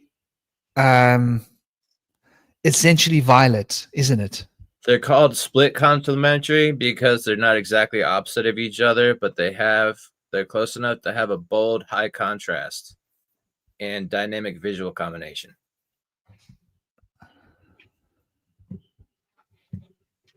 Chartreuse is one of my favorite colors recently. It's spelled chart reuse as a French word, chartreuse. So that must be a combination of colors. If I think about that, it must be a combination of yellow, right? And orange. So is it essentially like a kind of an amber yellow color, right? Yeah. When you mix them together, it make like a brown. But when you put them next to each other, the warmth of the chartreuse and the coolness of the indigo really contrast each other. So that creates like a optical illusion, like they're on different closenesses to you. So it makes it look like 3D.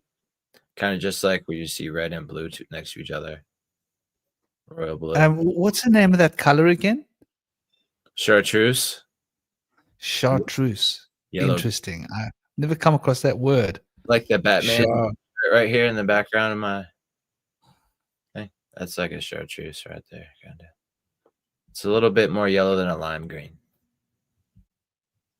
More like the blanket over there. That's interesting. Because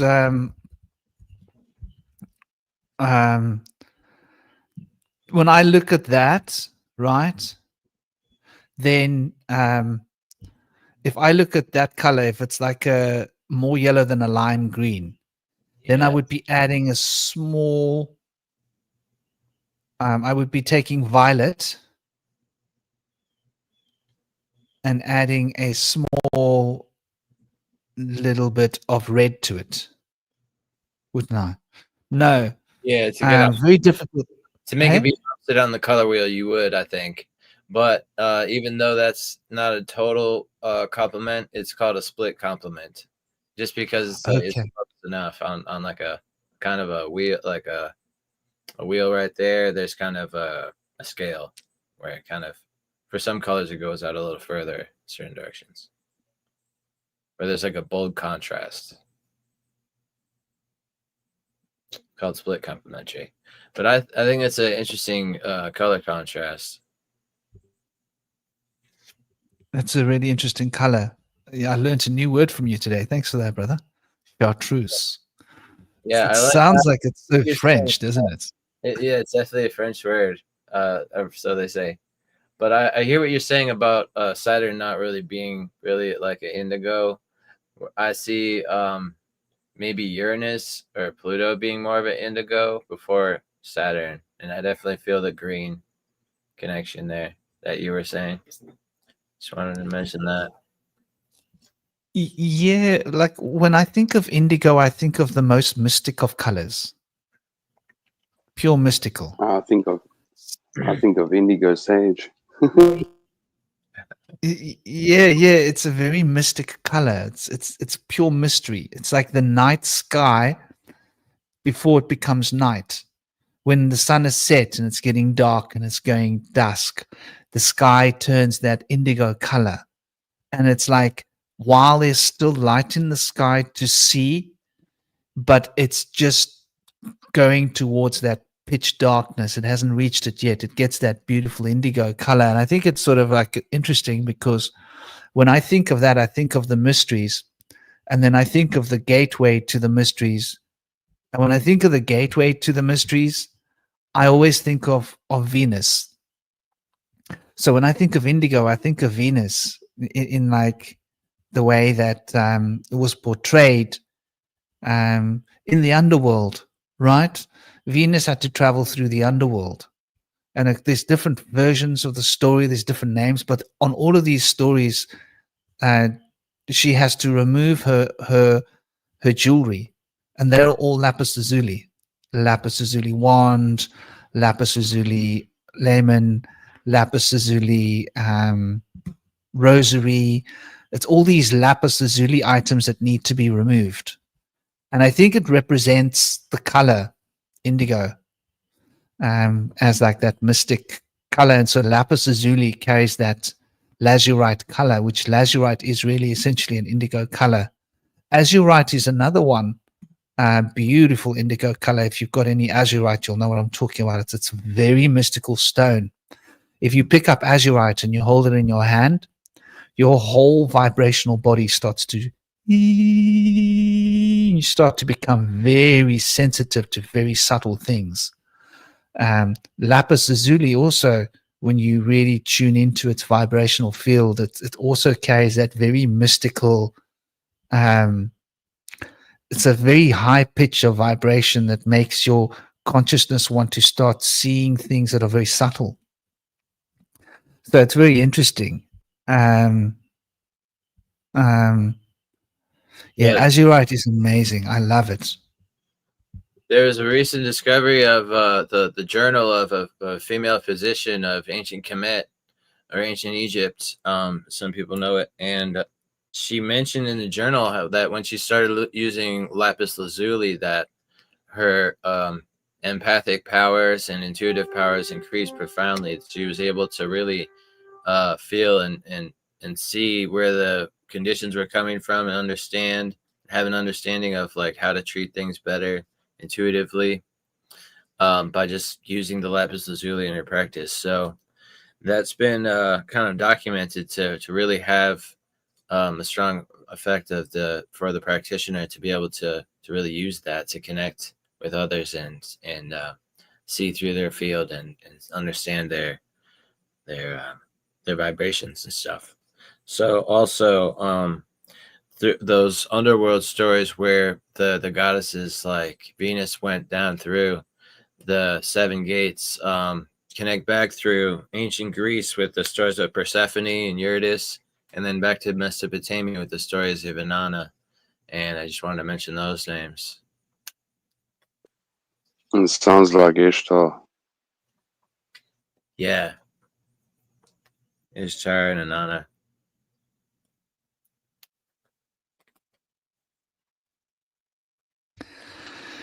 Yeah, lapis lazuli is beautiful. Very, very, very mystical stone.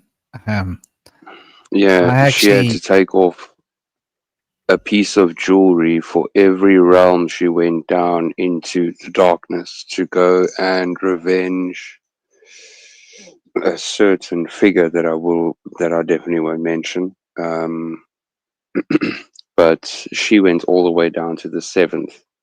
She took off 7 pieces of her jewelry, all the way from. I just showed you the story now in the book, but this is definitely what Indigo is making me think of like deeply at the moment, because that is a very, very. It's the very first story within this incredible collection of International Library of Famous Literature compiled between 1850 and 1899, sold at the Buffalo Fair.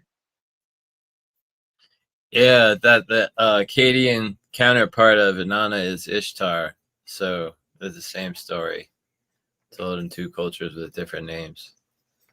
Definitely That's it. beautiful. Yeah, that's the one. So it's the same thing with the Greek story, the story of Eurydice, then it was retold as Persephone, or vice versa. I'm pretty sure that was the order, but I have to check on that. It does mention Anana at the end of the story, yes, definitely. So you're on track right there. It's just very interesting how it's on on the English side of the volumes, because I was reading through these volumes, and on the third book I was getting to the French section. I know this is no reflection on what we're actually on about in terms of the Shiv and the darkness, but it is almost as if they, the powers that be at the time, was compiling all these stories to shuffle and confuse you. Because I mean, what has King Arthur got to do with the French, like the French side and that type of stuff? And then Ishtar being the first story within the English side of this volume is very, very interesting. yeah, I would add, just to get into this for a moment, um, that Ishtar comes from Akkadian cuneiform language. Yeah.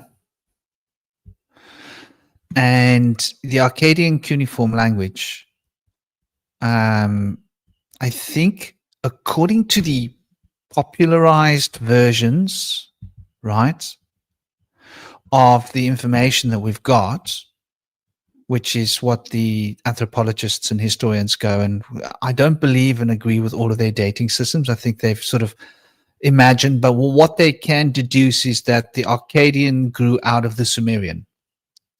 So the Sumerian cuneiform is far older. They say it's only 1 to 2,000 years older than the Akkadian, but I think it's more likely 5 to 10,000 years older than the Akkadian. That's my perspective.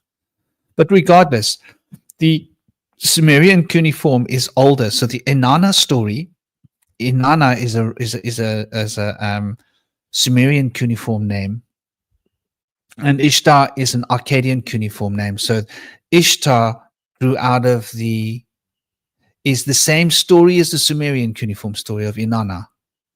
So the Inanna story was the Sumerians, and after the Sumerians came the Akkadians. And the Akkadians had the same story as Inanna, but they called Inanna Ishtar. And from there, you had the copy of the story over the ages. And they want to tell us that the Sumerian cuneiform is like 7,000 years old, or is that it? And that the Akkadian cuneiform is like 5,000 years old. Have I got that right? Is that right? Is that the right dates? Something like that. I believe they It's want us to about believe that the Sumerian. 14,000 years, yeah. But it Well, is, if you according. look within from the Chaldean account, it could be before like the age of the Genesis within religion. I could be wrong.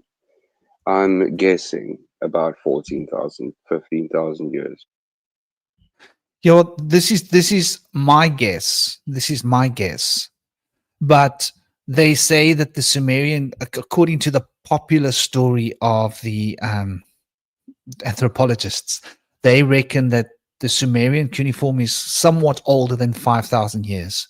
They're putting it between 5 and 7,000 years. I think they don't really have a very clear idea, but they say it's older than 5,000. Some say 6,000, 7,000 years. That's sort of the general range of where they put the Sumerian cuneiform. Then they put the Akkadian cuneiform as coming sometime after that. And so the original story that Ishtar is modeled upon is the story of Inanna. So when we look at the story of Inanna, that gets quite interesting because let me share this here. That might be nice. So you can get an idea of this, which is quite interesting. So she removed at the Seven Gates. She had to remove her royal regalia, which was her lapis lazuli crown crusted with lapis lazuli. She had a lapis lazuli necklace, right? She had a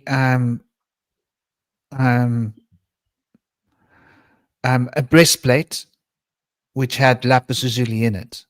She had a gold bracelet with lapis lazuli in it, and she also had lapis lazuli measuring tools. I'm sure there's a wand.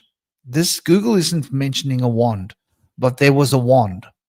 So there's the crown, there's the necklace, the rosary, there's the wand, there's the breastplate, there's the hand bracelet, and then there are the two measuring tools, which is what I believe the Masons are talking about. I believe it's the set square and the compass, which were both lapis crusted.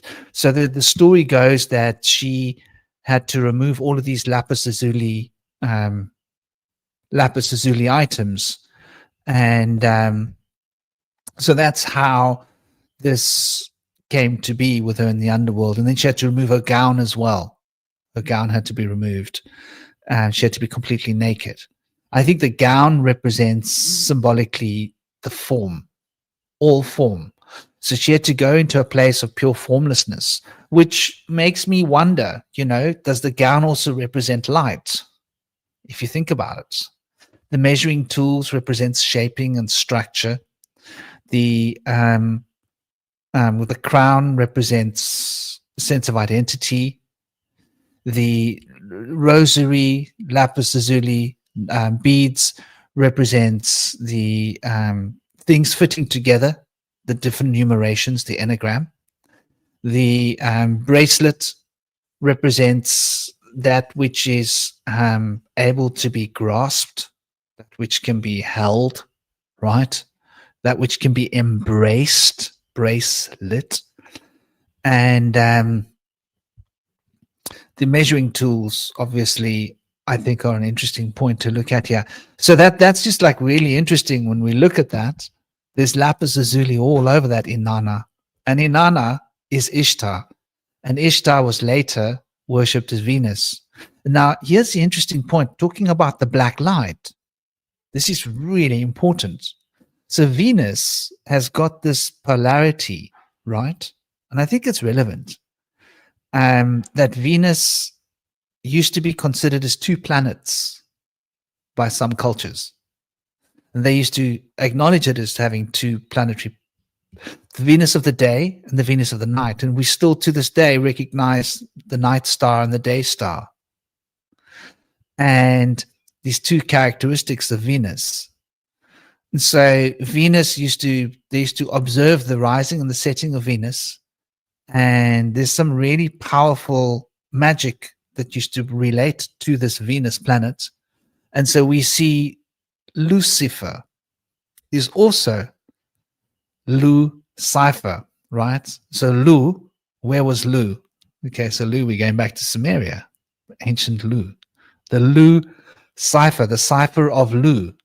Guess what I think the Lu cipher is? Are you guys ready for it? I believe that we are here looking at the Lu cipher, which is the Saturnial cipher of Venus's potential, the enneagram. And that's quite an interesting concept, you know, when you think about it, because this is the black sun.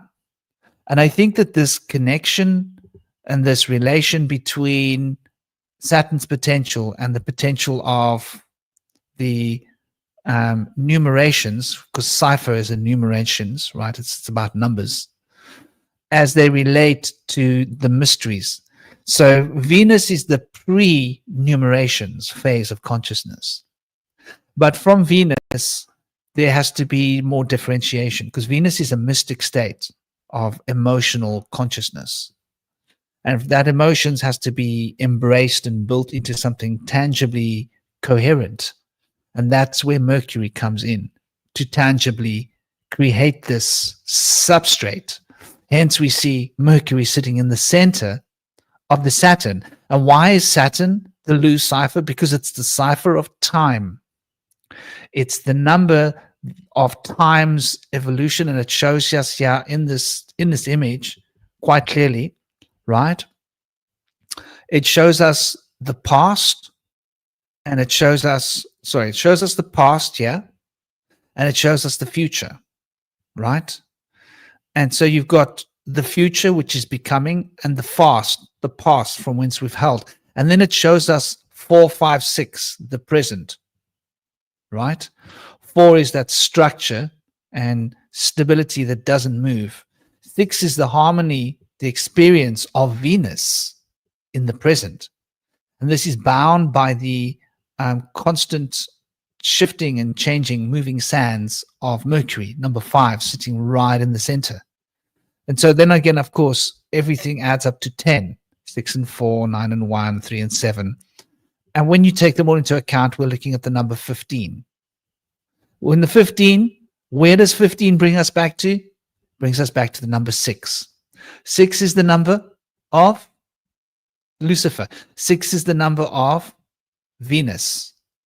So when we look at this, there's a subtle oud here that's telling us that this is about structuring the mystic number 6. 6 is all about mystical stuff.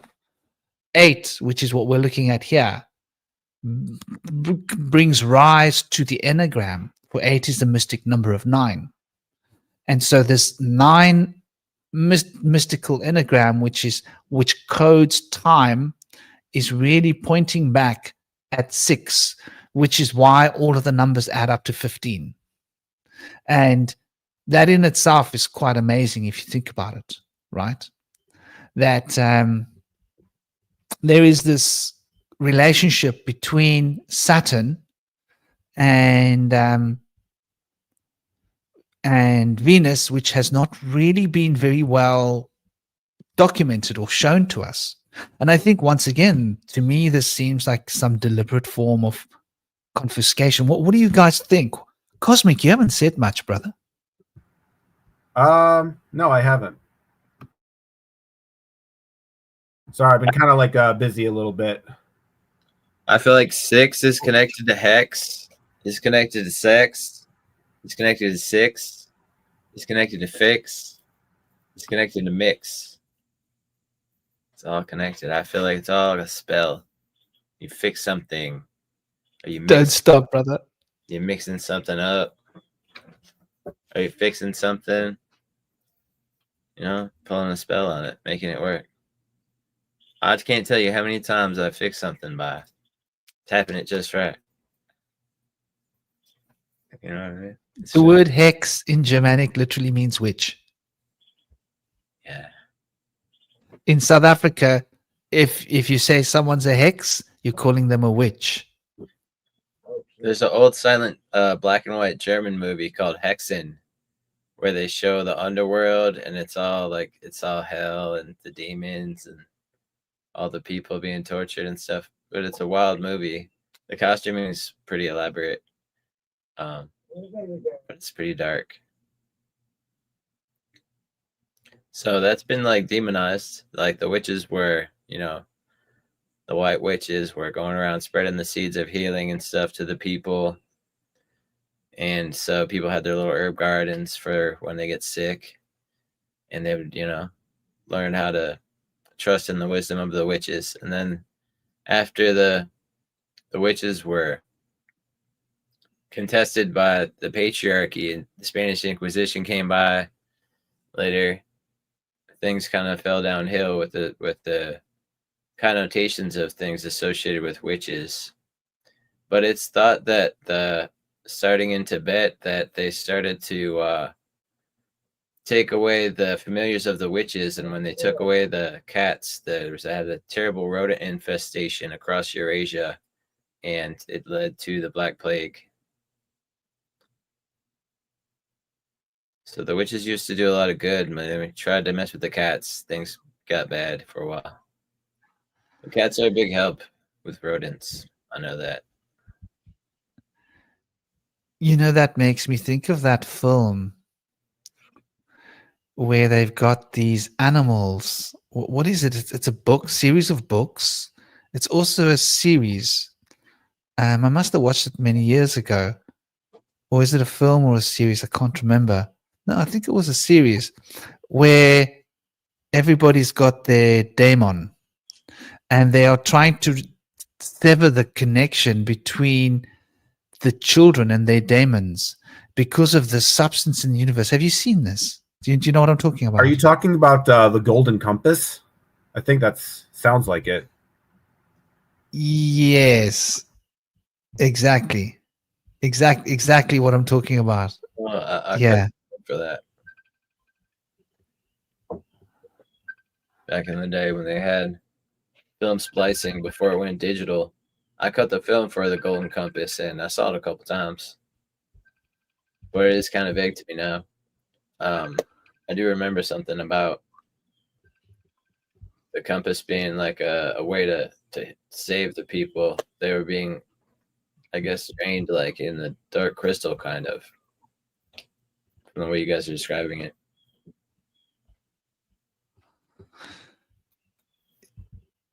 it's interesting you mentioned the dark crystal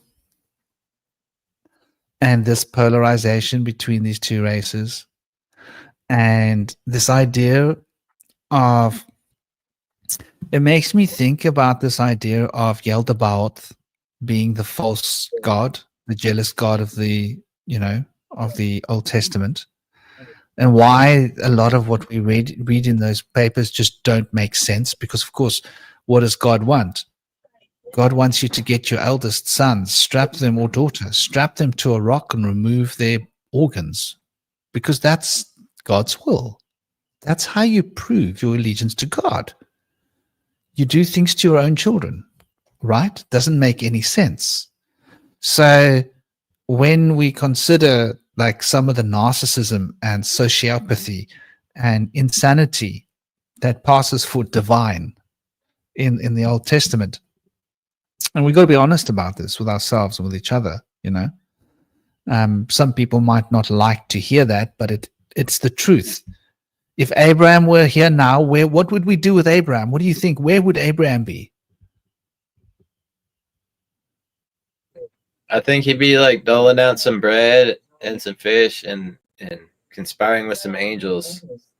People wouldn't have any clue. Like, don't you think he'd be in a loony bin? Oh, if he was here around today times, or if we were back then? Yeah, now today. Oh, he'd probably be in jail or a loony bin for what he tried to do to his kids, no? No, you know what would happen today would be he would spill the beans to the cops, and the pigs would like let him fly, and he would just be like out there as like a informant and stuff, because like they get some of the worst villains and they just like let them become an informant instead of like putting them into the system. So I think he'd be one of those, because apparently, Abraham was a spy from city of Ur, that was in between Sumer and Babylon. So it would go right along with his archetype,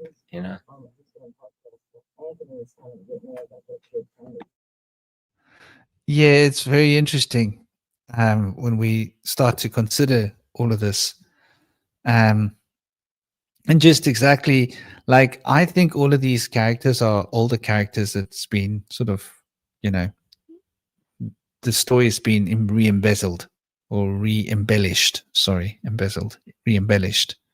It's almost like they're trying to embezzle our thoughts from us and our ideas.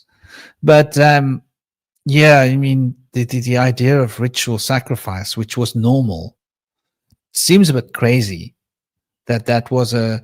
And so one's got to wonder, like, you know, is this the Yaldabaoth that we're talking about that everyone was worshipping? Is that who the Tetragrammaton is, the god of this world? Is that the one that was challenging Emmanuel when he was in the desert in the New Testament, supposedly, and offering him the world? Who can offer you the world but that agent that holds and owns the keys to the world? And in older texts, it specifies that the world would be under the domain of, you know, the adversary, because the adversary holds the keys to life. So this very idea that, you know, this manifestational world is one of light, and the unmanifestational world is one of unmanifest light. Which one is the holy one? Right?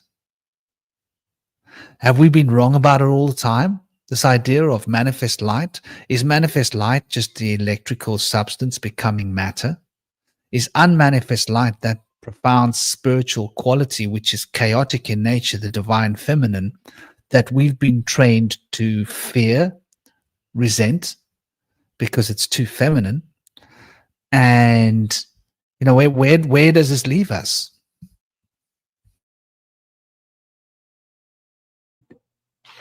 I think it kind of breaks down to with the Temple of the Black Light. They had this concept called the Azerate, which refers to kind of a syncretism of the two systems of its origins, where it comes from Sumero-Babylonian origins, but it also has a modern synthesis from magic and chaos magic and things.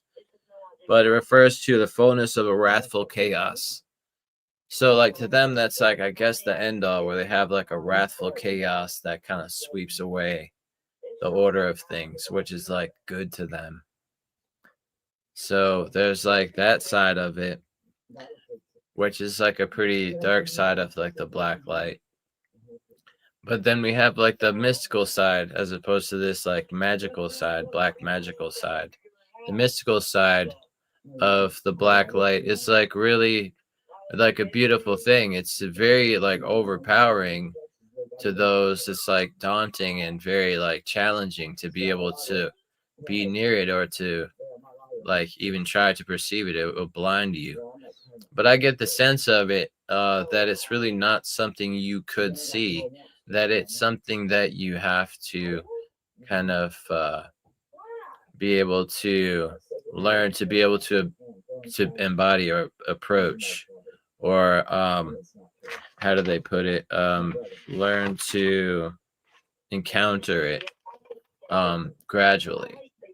In that it's in a lot of practices of like female mystical practices, I've heard a lot about the power of going into the darkness, in just dwelling in that darkness, and how powerful it can really be, especially for women, because it kind of represents that womb environment where it's like you're enclosed and captured, in safe and protected, and the light's not coming in because you're in an enclosure that's encapsulating you, that's like a cocoon, or like an egg, or like a placenta. So it's like a really safe feeling from the darkness that allows you to expand and like release dark energies in that place, and it kind of takes away your limitations because nobody can see what you're doing. You know, you can kind of let things out, or embrace the recreation, like in the new moon ceremonies people can do. where you're willing to like let things go during the new moon because it's a time of recreation, where things are back to a time of origins, where it's back to a time of the undefined formlessness, where you can start to recreate things from and make a new beginning.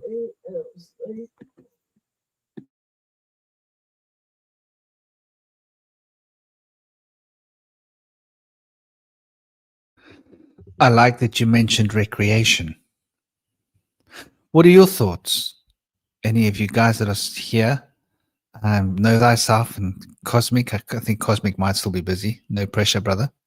Do you guys have any thoughts that you want to put on the proverbial table? Definitely in the state of the womb itself being darkness is basically what I'm going to resemble to from my past conversation, where one is to fire and fire is to one basically creating the inertial plane, which is a spark of creation and existence itself. But in terms of reality and thought, it is a completely different area to go into, especially when you're going down, these old stories of Ishtar and Inanna and so on. They are the divine feminine. It is much easier for them to. I'm speaking in terms of probability because I'm not female, so I can't speak for them. But for them to be the creators within the darkness, bringing out life itself, that in itself should definitely show, it should show the form of creation, the flower of life itself within the magnetic field. And if you're thinking of all these archiforms that we were talking about earlier, they all thrive within that field, depending on what dimension you are attributing to. It is definitely a solid form of, thinking in terms of stability, because if you think of how the luminaries go from where we are to 7, and Saturn being number 7, and we are stuck in the physical, carbon footprint of 6, and having all of these deceptions being added onto us to deceive us in some form, because we keep, going into, certain things that comfort us, like alcohol, cigarettes, whatever it is, lust, you name it. There's 12 of them. They're quite numerous. I think when it in comes to sorry, was I are you still going or okay, never mind. Well, I was going to say that when it comes to darkness, the way I kind of contextualize is that sort of blackness or darkness is what allows for solidity. So if we think of the universe as essentially being pure consciousness, like a dream, when you're in a dream and let's say you see a mailbox in your dream, and in your dream it's like, oh, I'm going to change that mailbox into a giraffe. And in that dream, you can, easily do that. And the reason that you're able to do that in the dream world is because there isn't matter, holding down that consciousness. So really the way I think of it is like, I think of consciousness as like a laser, and the experience that we live in is sort of like a bubble or like a bowl or something. And when that laser hits the bowl, it sort of refracts the bubble. It goes through the bubble and it kind of reflects through all the different bubbles and stuff.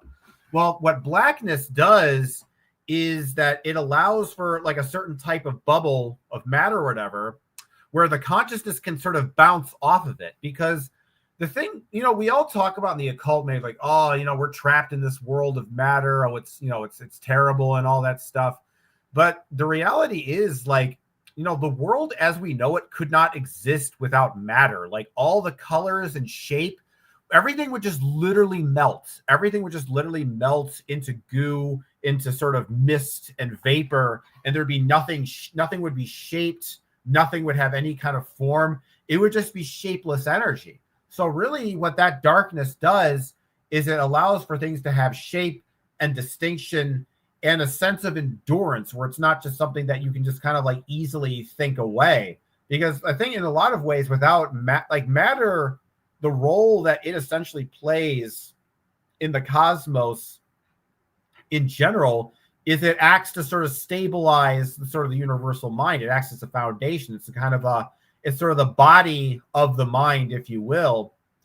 And, you know, without that matter to kind of like keep it going, without that matter having some sort of a container or some type of a vessel in which that consciousness and that experience can manifest itself in, it doesn't really have any way of shaping itself. And basically the way the Fae kind of describe it is that without these, you know, universes that have sort of a solid form, everything would just sort of disintegrate infinitely downward into a black void. And so what these solid voids do is it essentially gives consciousness a platform to sort of sit on so they can have a sense of stability and form, etc.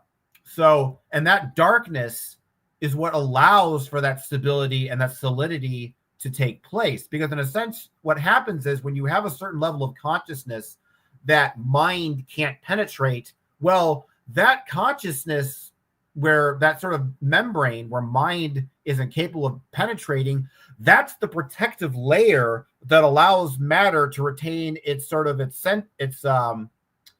sort of perpetuality and its solidity. So it's for example, it's the very thing is that if you look at a mountain that's out in the distance, that mountain stays out in the distance. It doesn't just, you know, turn into a bunch of balloons and just fly up into the air and disappear for no reason. You know, really without matter and without this darkness, you know, the world would fall into, like, we think things are chaotic now. Without matter, there'd be like a deeper level of chaos that's just, you know, just beyond everyone's comprehension, in my opinion. You bring up an interesting point there, Cosmic. You know, that everything would be in a state of chaos if it weren't for the organizing principles that is matter, and that without the chaotic darkness, there could be no circumference. There could be no event horizon. So, you know, I think it's a very interesting perspective, and it's very telling.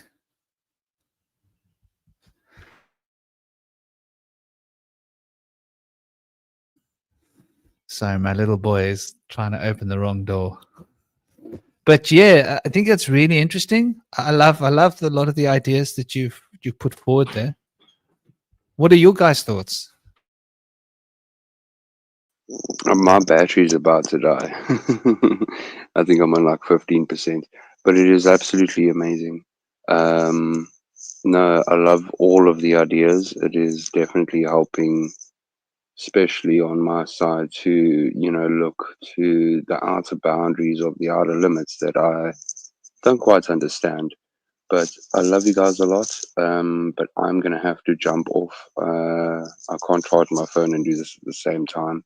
But much love. It was an absolutely awesome live. Hey, thanks for coming in. It was great having you here today. It'd be great to have you come back anytime. Much love, brother. Much love. An honor having you as always. And have an absolutely grand what's left of your birthday. He's not even smoking a doobie on his birthday. The dude's becoming super disciplined. Good on you. Good for him. And big love, big blessings. Om Namah Shivaya. Namaskar.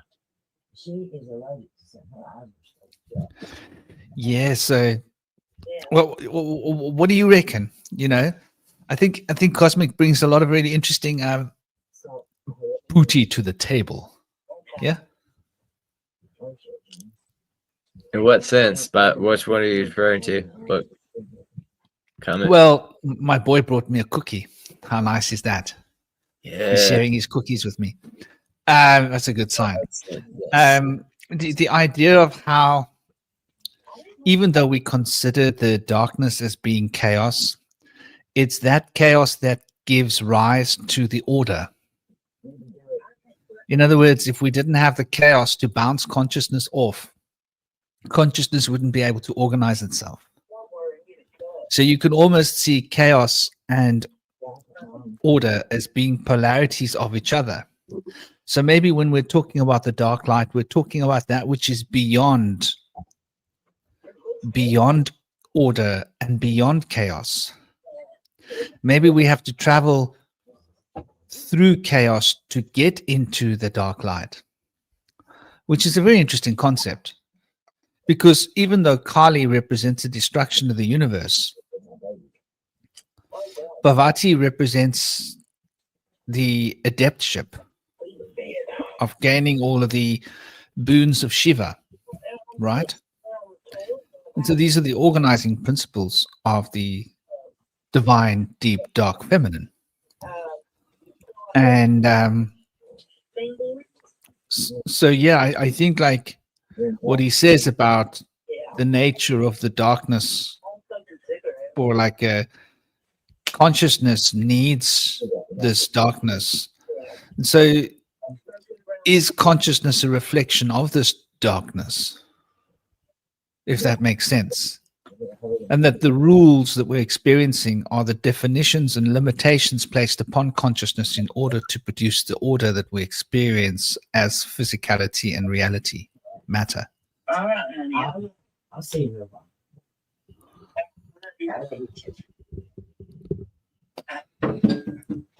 I feel like there's an association that we haven't considered, that darkness might be cold and the light has the warmth with it.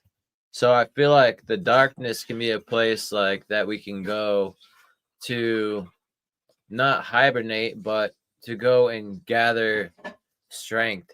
Because I've known from like living in the north versus living in the south here in the States, that being in the cold can help people become way more motivated by putting themselves in adversity. But the warmth is good to be able to come back to. It's crucial and essential. So if you don't have that warmth to come back to, it's a very damaging environment. And it can be. But here in the South, like the cold is really, the values of the cold are really not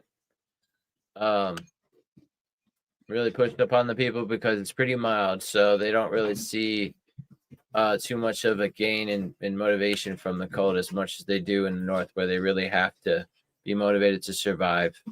But the warmth is seen as a place of comfort, and it's kind of a big thing here in the South, to be able to be just in a comfortable, relaxing environment, which is very different than in the north, where it's all about go, go, go. We got to get ready. Even though it's nice out right now, it's not going to be nice out all year. We got to get things cracking so we're prepared, you know? So it's a very different attitude and environment. But there's really a paradoxical aspect to both. You know, there's probably some warmth in the black light, and I've heard of it being mentioned as like a radiance, the black radiance, kind of engulfing you. So I feel like there is some warmth to this black light potentially, and especially if it's, you know, the thing that gives origin to all things. But we've been kind of taught that like the things that are maybe not of origin, but the things that are like the spans of the aspects in our realms, like light, when it comes to like the brightest light or the most light, it'd be like the white light. And as far as like warmth, like as far as the most heat, it'd be like the most heat. But there's not necessarily an understanding in science of like cold or darkness. It's just the understanding of being lacking heat and lacking light. So in this understanding, we start to understand that there is a strong value to the darkness, to the black light, to the sometimes mention of the void, or nothingness. I think nirvana is kind of spoken as such, like where you go to a place where you transcend the cycle of the wheel of life that throws you back up and down, and you get into a place where you've escaped and you're just a place of peace and perhaps nothingness and a void. Maybe they're referring to going back to the origins of the place that is formless before differentiation into the yin and the yang manifestations, the unified field itself.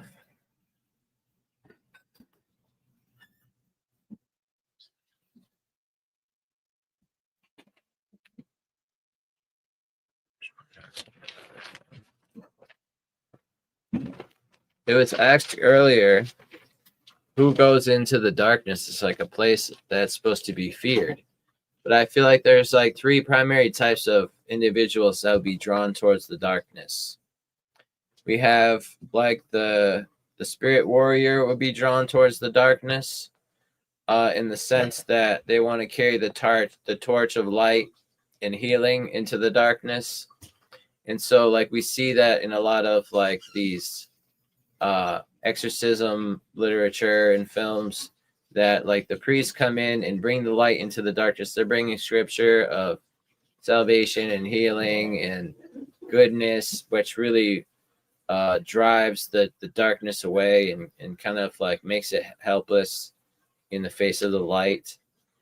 And so they don't bring fire to fire combat. They bring, instead of bringing combat to the darkness, they bring their love and compassion to it, which really hurts it in doing so. So it's interesting to see that dynamic. Those individuals can be people that feel like they're invincible. They're going to go into hell and take it down because they have the power of the Almighty behind them. Or they could be timid, but they have good intentions. So like, all right, this is going to be hard to face this darkness, but I'm going to do it. And it could be something subtle, like facing the shadow within and trying to work through personal issues and stuff that have been stuffed and suppressed and pushed away for a long time. Or you could have like your investigative people that are just curious about the darkness. Maybe they're going to want to go like do a documentary on these cults or something and see what they really do, but they don't want to be a part of one. But they want to, maybe that's because they want to bring awareness. Maybe that's because they want to bring an awareness to a certain genre of people and they're trying to like make this a profitable scheme. Or maybe they want to bring awareness to like the collective so that people see what's going on and they could maybe take arms against them if they feel like there's something unjust going on there. So there's like different, sides of either way for both of those types of people. And then finally you have joiners, like people that are going to go down there to become a part of the darkness. They're interested in it because they want to join it. Some of those individuals might be like lost wanderers because they were dragged into it, or they didn't really know what they were getting themselves into or what they were even doing, but they ended up there.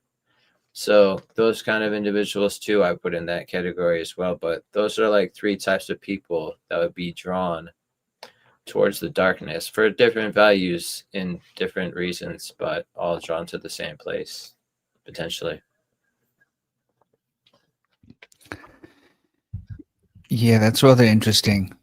I had a big thing about darkness when I was young. I've always felt safest in the dark. I've always felt safe in the dark. So isn't that interesting? I feel more safe in the dark than what I do in the light, just because I know that my senses work well in the dark. So I've always got an edge over anyone in the dark. If like people want to like confront me or something in the dark, I'm safest. Even when I'm working, if I have to deal with like poltergeist or that kind of dynamic in a home, I go into the home and I get the family to leave the home with me in my care in the evening, and I'll stay in the home. I'll put all the lights in the house and I'll be alone in the home in the darkness. And that's where I'll do my work. And always, so when I was young, I spent a lot of time in the forests in the dark. And I used to go into the dark places where I knew there were like spiders' nests. We got some crazy spiders here in Cape Town. We got big ones like the size of your hand, by the way. Big baboon ones like this. And lots of snakes and all sorts of creatures. Centipedes and scorpions. And like, we've got it all going on here. And I used to go into the darkest places where you can't see into the deep bushes in the night because I used to climb the mountain in the night. I used to get so scared. I used to sit there like in my fear and just, I think fear has got to be the most powerful awakening emotion that there is. It's a big part of shamanism. A big part of shamanic initiations involved facing fear, which is really interesting. But there's something of a powerful liberator when you face fear, because fear is what immobilizes us. And the moment we face fear, we feel our personal mobility, our personal sovereignty, our personal agency is returned to us. And so we have this potential power to be able to achieve, to do things, to make things happen.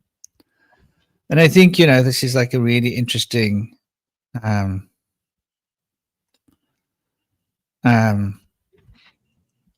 it's an interesting point. And like you're saying, Vincent, about the shadow, yeah. The shadow is such a important part of moving up,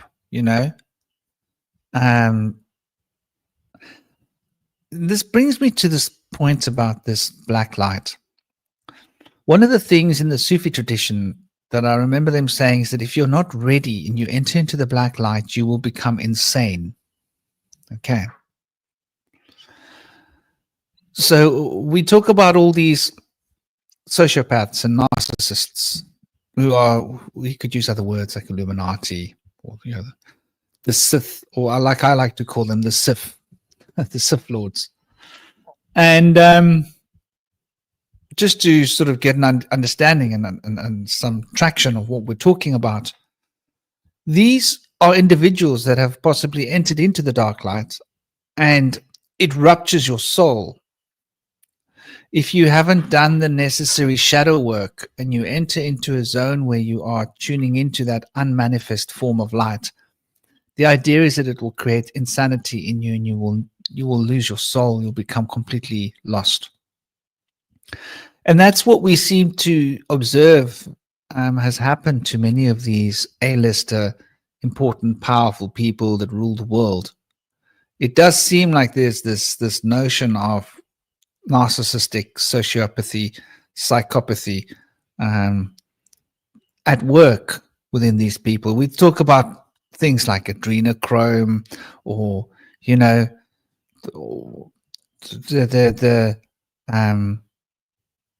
the Epsteins of the world, the butler of Buckingham Palace, children, how they love children, black magic rituals, satanic worship, satanic ritual cults that these very important, powerful people seem to be playing important roles within.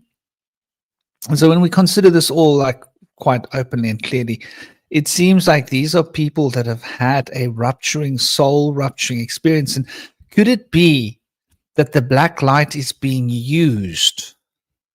Now, here's an interesting question. Could it be that this black light experience is being used to rupture people's souls so that they can become insane, psychopathic? And in this state of psychopathy, they can be reprogrammed using PSYOPs programming techniques by a clever, small select of people that have a particular goal in mind. And could a lot of people just be getting swept along with a ridiculous ideology that we're all talking about as being like, the dark brotherhood that rules the earth? Could a lot of those people have started off as being innocent people looking for spiritual experience and having been exposed deliberately to the black light ahead of time, and they weren't ready, in order to create this psychological collapse so that they can be possessed by other beings that are trapped within the abyss? Are any of you guys with me here, by the way?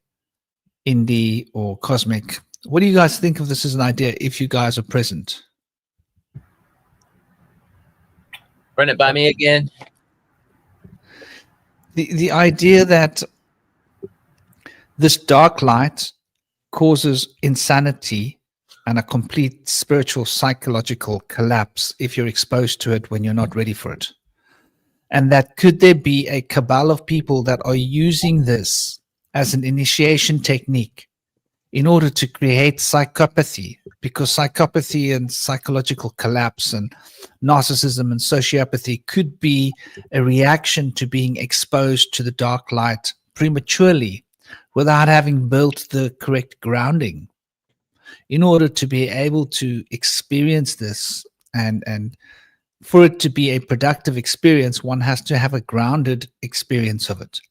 If one is prematurely exposed to it, it would be sort of like saying to someone who's a beginner mountain climber, no, of course you can climb that mountain without ropes. You're good enough. Right? They're going to fall, aren't they? You know?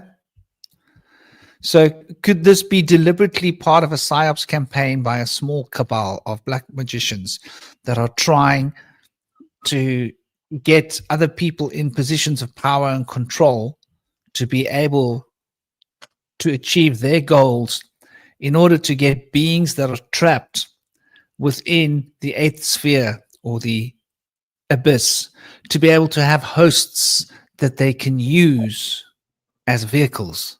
Does that make sense? I feel like they're trying to draw people away from it by having this like Temple of Black Light modern version that's gone dark. But I feel like ultimately, I feel like originally it was actually a very like noble, mystical understanding of something that pervades the senses. That's a deep source of our origin that kind of all encompassing, ubiquitous source within us that's everywhere kind of feeling, but we don't see it. And so it's kind of in a blackness state where it is right in front of us, but it doesn't have light or matter, so it pervades our senses, but there is a way to understand it's being there.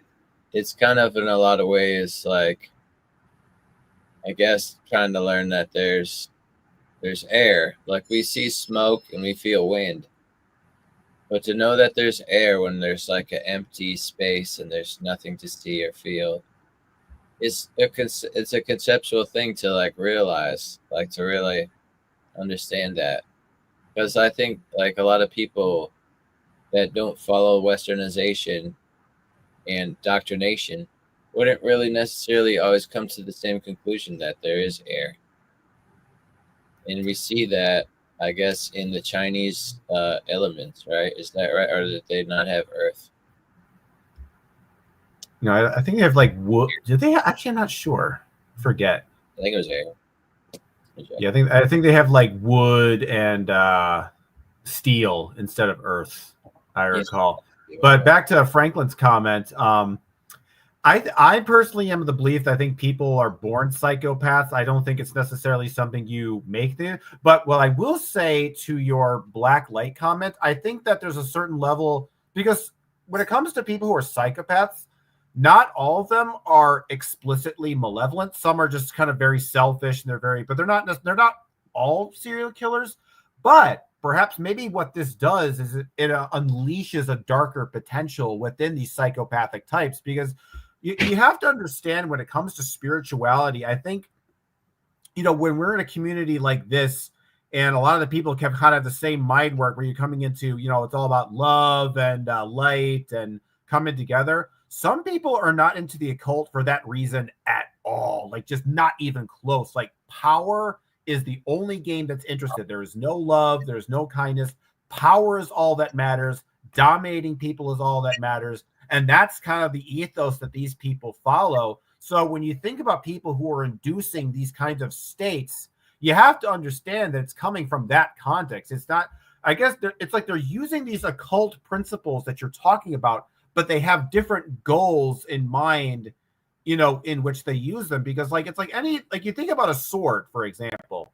Like you can use a sword to chop up bread to feed to homeless people and children, but you can also use that sword to kill somebody, right? Everything has multiple uses. And I think when it comes to these forces in the universe, I think we kind of do a disservice by kind of labeling things as good or evil, because I think a lot of these energies and these magical forces in these universes are essentially neutral in their inception, but it's we who, with our intentions, that give that magical energy a positive or a negative effect if we use that energy for good or for evil. So I think maybe this black light that you're talking about is just kind of one of these sort of natural magical forces that exist in the universe that has the potential to be used both for good or for evil.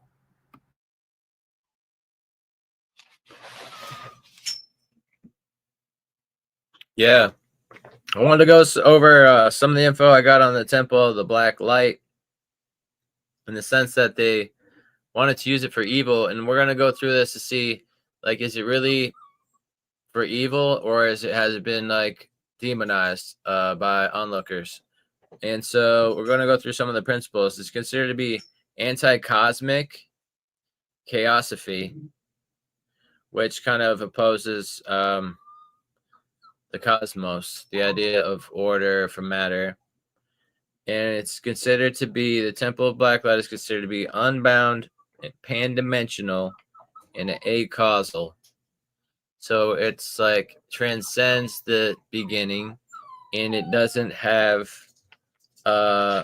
any way to be bound. Like, for example, in the shattering of vessels, the sin sum in Kabbalah, that they have transcended that, because in their realm there is no vessel to be contained within.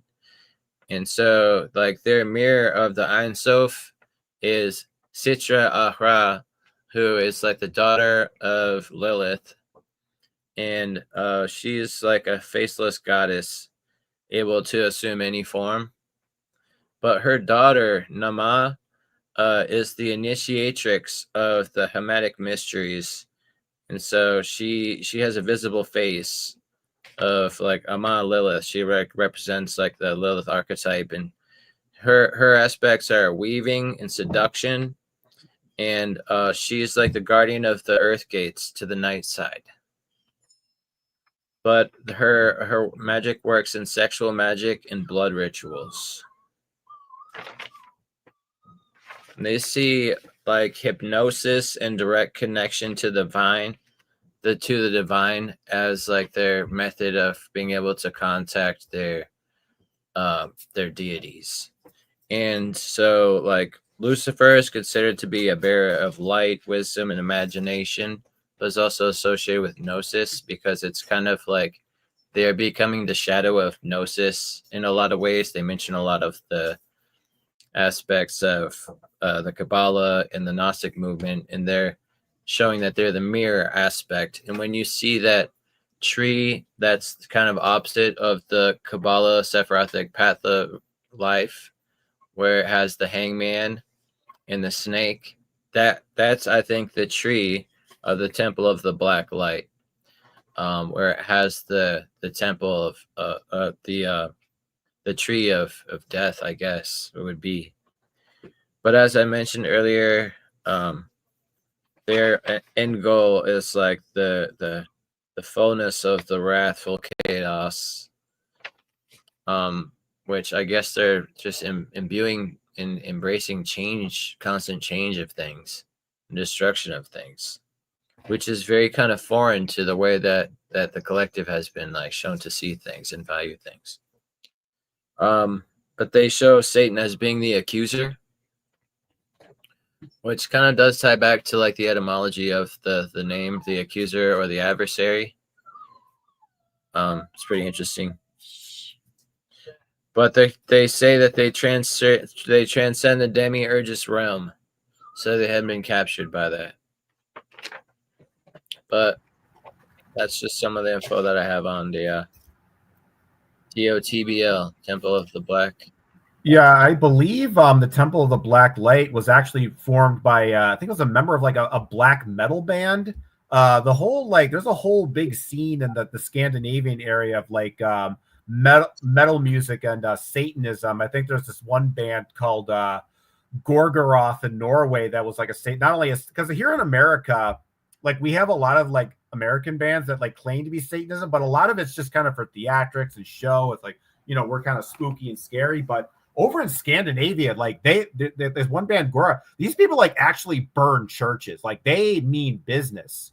So and the other, I mean, the whole history behind the Temple of the Black Light is really dark. Like I remember hearing something like the lead band member like committed suicide, and then they used the photo of his dead bandmate as their next album cover. Like that's who these people were. Like they were just like, you know, totally unhinged. I forget what point I was trying to go with this whole idea about that, but I think what the point I was trying to make, because you're mentioning about how the part like, oh, we're in this, you know, acausal realm, and we're like this is think about it, every mythology posits itself as being the arbiter of ultimate reality. Christianity and Judaism does it too. It's like, I am the only God. I am the creator of all things. Everything else, like I am outside of everything, and everything exists within the microcosm I've created. And the Temple of the Black Light, when you listen to their language, notice that they're doing the exact same thing, only they're doing it from the point of view of chaos instead of order. They're basically saying, no, I know, like, so, you know, a lot of people say, like, in the spiritual community, like, you know, on the more love and light side, you know, it's like, you know, order is the true state of things and chaos is sort of the fallen state. Well, with Temple of the Black Light, these people are the opposite. They're like, no, chaos is the true state, and order is the fallen thing that we have to correct ourselves from and go back to the chaos that we, the edgy Satanists, originate from, right? So, and I think that's why I think when it comes to my work in Zarfexology and the whole idea that every sort of belief system is like a bubble, I think that's an important thing to, you know, encounter, especially for this. But it's interesting. This is more kind of like in my system, this would be more like a chaos bubble where it's like the universe is sort of like chaotic or whatever. And I think when you realize that most of these books, these religions, they are just like stories, and they're like, and in a sense, they're stories that you can kind of access in the astral plane and experience and go forth.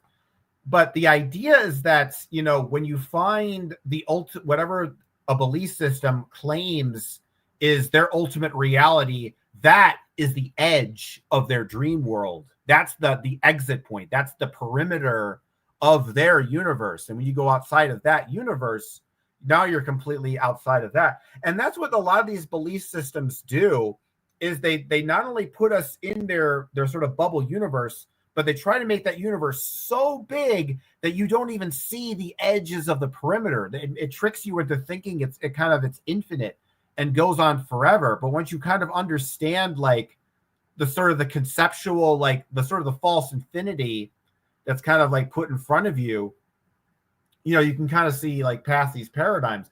So really, when I look at a lot of this stuff about like the black light, like every religion is going to have some kind of biased take that is self-serving towards that belief system. So in a lot of ways, of course, that the Temple of the Black Light is going to talk about the black white light in a way that favors their belief system in their metaphysical universe.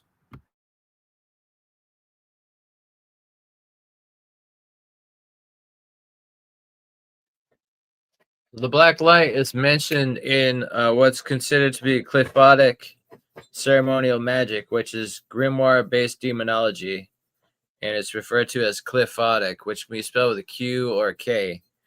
But that refers to work that's integrated in systems like the Babylonian cult of Tiamat, Draconian, Typhonian, Setianism, and Nephilimic magic. So these practices, they describe the use of Kalim fetishes as vessels for channeling qliphothic energies, and highlights of the significance of the number 11, the 11-angled sigil, the azurate, as I mentioned earlier, as symbols of anti-cosmic chaos, and a gateway to freedom. So I guess to them, the gateway to freedom is the chaos. You almost can't blame them because anarchism, like if you think about it, we're living in a world where order has been used to obfuscate, to lie, to control, to take away our sense of agency, to force us to play financial games, like a game of chance, dice, if you will, with our lives. We lose our joy, we lose our peace because we're playing this game that's with loaded dice, where a small group of people own most of the world.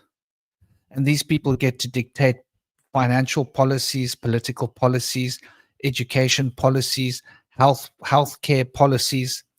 And people are suffering as a result of the orders that we've created. So, on some sense, you can see how anybody that actually is looking at humanity and thinking, like, look what we've become.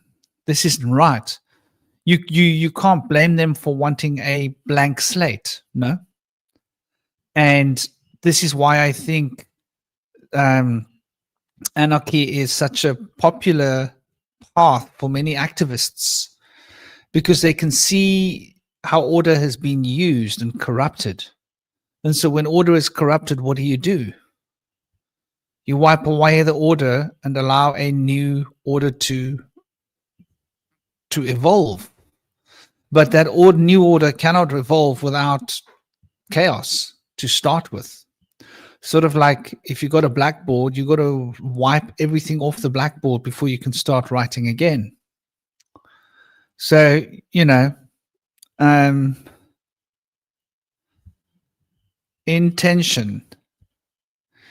Yeah, Hollowbone Hawk. Intention is really important. And so you can almost see a lot of these people maybe not coming from it with bad intention. Maybe they're looking at humanity and they're seeing that we've become the worst we can. We've become selfish, jaded, obsessed with pornography, obsessed with drugs, and greedy and aggressive. Look at what goes on social networking platforms, the way people speak to each other, and look at the way people communicate. Like we are not bringing the best foot of humanity forward. So you can't blame people for feeling humanity's in the toilet, because, like, the truth is, if you look at the big picture, things are not looking that good. Most people don't know their own neighbors, and they don't give a damn. If the people next door to you are like going through hard times, it's not your problem. Go somewhere else. I don't know you. I don't want to know you. That's like the general attitude of people on earth, more often than not, where it used to be a community where people cared about each other and worked together. So when things have gotten as dark as they are now, it's easy to see how this is a sellable, commodity. No?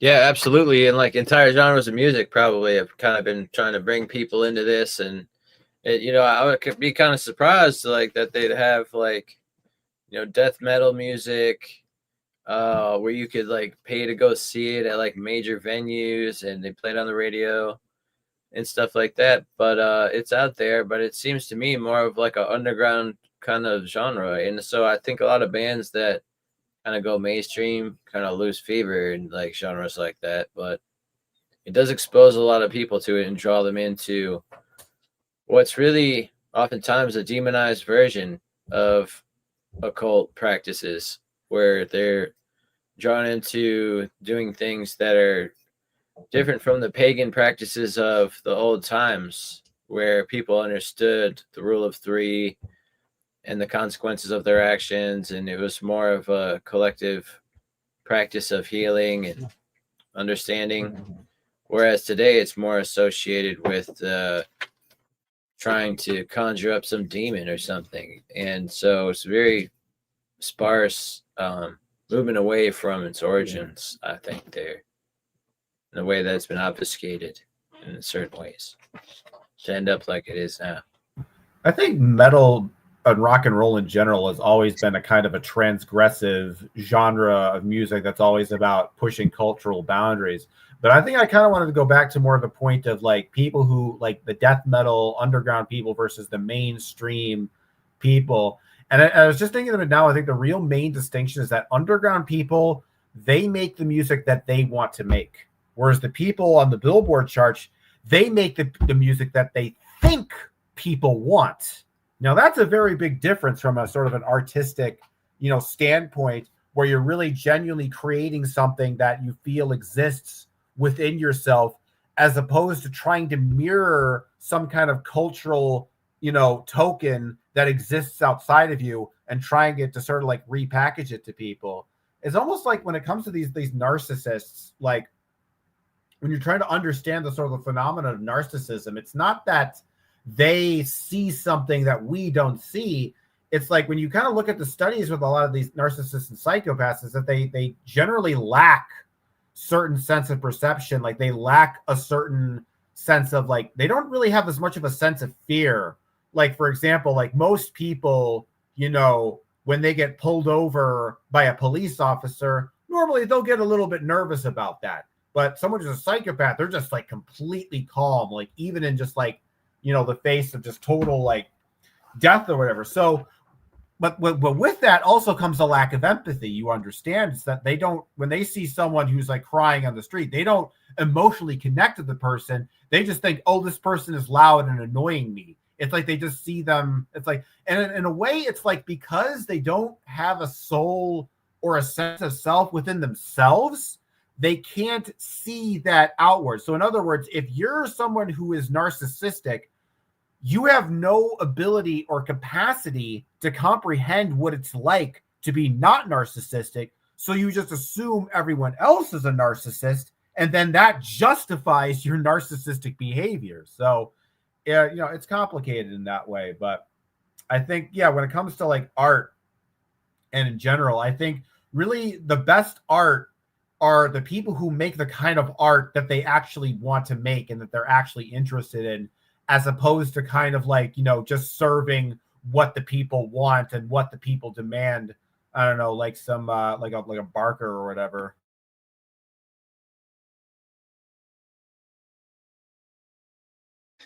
Yeah, I think that's an interesting perspective that you share there, with the narcissist sees the world as narcissist. I think it's a human disposition to anthropomorphize absolutely everything. If you're a good person, you think everybody's good. You're going to trust people. You're going to get taken for a ride. If you're like an evil bastard, metaphor, then you're going to think you're surrounded by evil bastards and they're all out to get you, and, Rob says the capacity for empathy is there, but he sees it as weakness. I actually think the capacity for empathy is strength. How's that? I see it as the opposite. As a fighter, as a warrior, empathy makes you a great warrior. You can be a warrior without empathy, but with empathy, a warrior without empathy will never stand a chance against a warrior with empathy. Because a warrior with empathy will be able to empathize with the other warrior, and that empathy will give you an impulse of where that person's at and how they're likely going to behave, which gives you an insight into manipulating and controlling the proverbial stage. So empathy is power. It's great power. To be able to empathize with someone is to be able to understand where they're coming from. If you want to control them, it's so much easier to control someone if you empathize with them. Think about it. Because you know where they're coming from. Should I dominate? Should I manipulate? Like, if you really want to control someone and you don't have empathy, you're never going to be able to control them. It's like, speak about like this. I speak about like, I've got a 9-year-old boy, right? Sometimes you have to control this child because this child is wild. Like, these days, kids are just on ADHD. It's just the way they roll. So, you have to sometimes as a parent, so you have to empathize with them, figure out where they're at, what are their needs, what are their wants, how can do I need to be dominant or do I need to be careful and manipulative? Like if I want my son to go in a certain direction, maybe I can just gently manipulate him into the direction I want him to go into, right? Is he being mean to the dogs? Yeah, sometimes he wants to hurt the animals. I'm not going to tolerate my child hurting my animals. Now, I've got one of two ways. I can dominate him or I can manipulate him, right? So the manipulating would be an easier way as long as the dogs are being safe, because like this can have a consequence. One day he hurts the wrong dog, he gets bitten, he's maimed for life. As a parent, that doesn't fly. So, that's just a classic example. It could be a situation in the workplace where someone's trying to bully you and you want to shut them down. You can dominate or manipulate the situation in order to put that person in their place so that they won't try and mess with you again. So there are a lot of situations. Manipulation is a subtle form of dominion. But when I mean dominate, I mean like actively dominate. So to dominate is to look someone in the eye and say, don't do that, in such a powerful voice that you overwhelm their sense of self to the point that they just become entrained with what you're telling them to do. But some people like me, I can't be dominated, but I can be manipulated. You see, if someone dominates me, my fire flares up and I'm like, who the hell do you think you're talking to? So the ego comes up like, who the hell do you think you're talking to? Now I'm going to, my moon in Taurus, I'm going to deliberately do the opposite of what, you will not get what you want from me because you try to dominate me. But when somebody comes and they're like, oh, yeah, and then they're more likely to get from me what they want. Because now, do you see where I'm coming from? So, it's an interesting perspective to understand ourselves. Are we more easily dominated? Or if somebody is very lunar, they can be dominated. If someone's very solar, they can be manipulated. It's an interesting perspective. Look at your chart. Look at your psyche. But I do think that it's important for us to recognize that, getting back to what we were talking about a minute ago, that this narcissistic disposition, I think it's something you said earlier, Cosmic, that you thought people were born narcissists. Psychopaths. I think narcissists can actually is different. I think some people can because of their environment and how they're raised by people, they can become narcissists. I think because narcissists, I think they can have the capacity for some level of empathy, whereas with psychopaths, it's just completely out of the question. That's my understanding at the very least. I'll push back against that, because I think that, let me give you an example. Imagine somebody. Okay, I'm gonna paint a really ugly picture. So disclaimer here: if you've got a faint heart, don't listen to the next 1 minute. Imagine somebody saw a horrific thing happen, and it happened to them, right? And imagine somebody harmed your friends or your family and made you watch and made you feel powerless, right? And imagine somebody did terrible things. Yeah. I'm not talking about ending their life. I'm saying, imagine you chained down and you have to watch the person you love's life ended over 7 days, step by step, like that form of suffering. What would that do to your psyche? Would you want to just disconnect from the whole thing? Would it be too much for you? Let's say you're a child and somebody was doing things to you and touching you in an inappropriate way, right? And because of your empathy to this human being and the experience, it was hurting so much that the only way to stop that pain would be to shut down all of your empathy, to literally block all feeling. I think psychopathy is something that can be learned as a self-defense mechanism to extreme circumstances. And so in my mind, I believe it's like, look at, for example, the way in which psychic soldiers are created, right? So they'll take a baby and they'll do terrible things to this baby, right? Terrible things to this baby.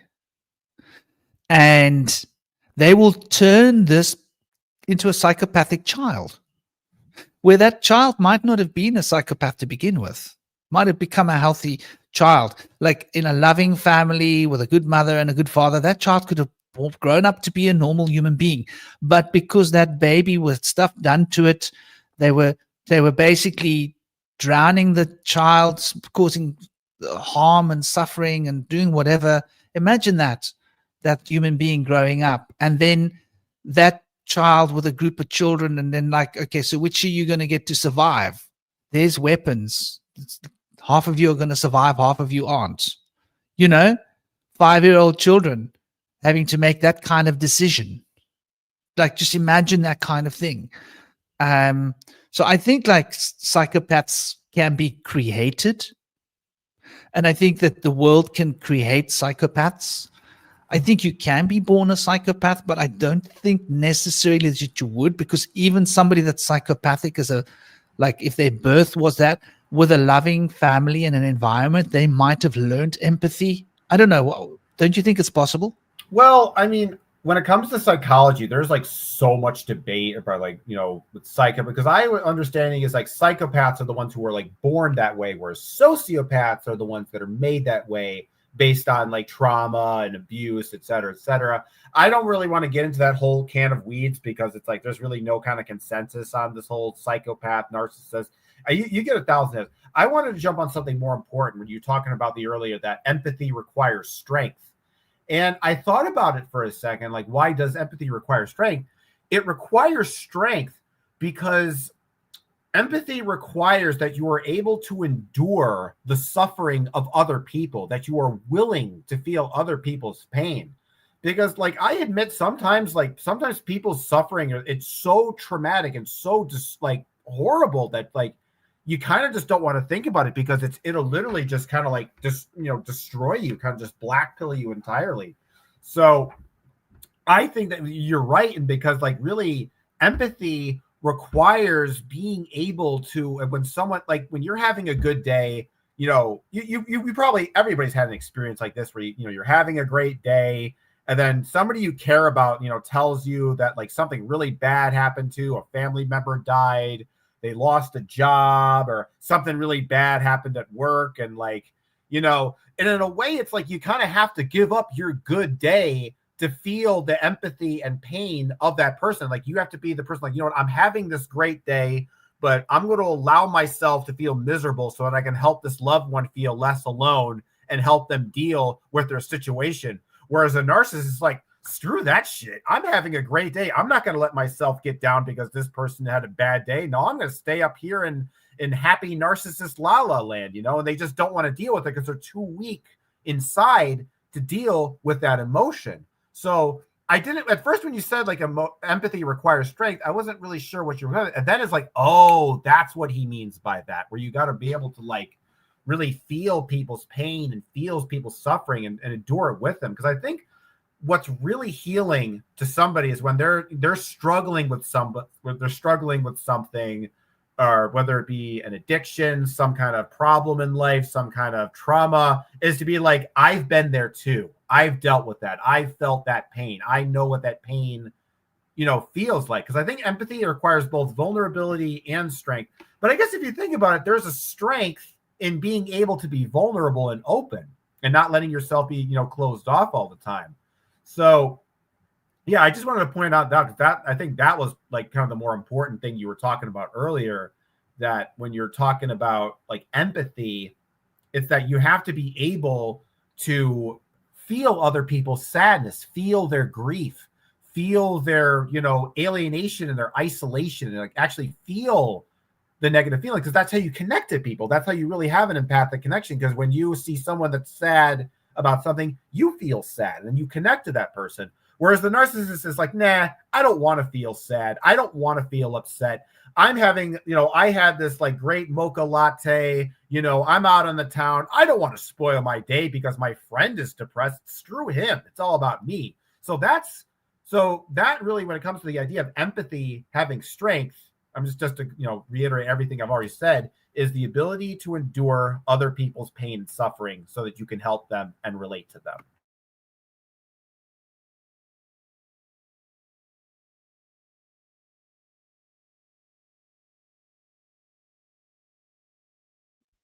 I think that's a good point. Were you going to say something, to?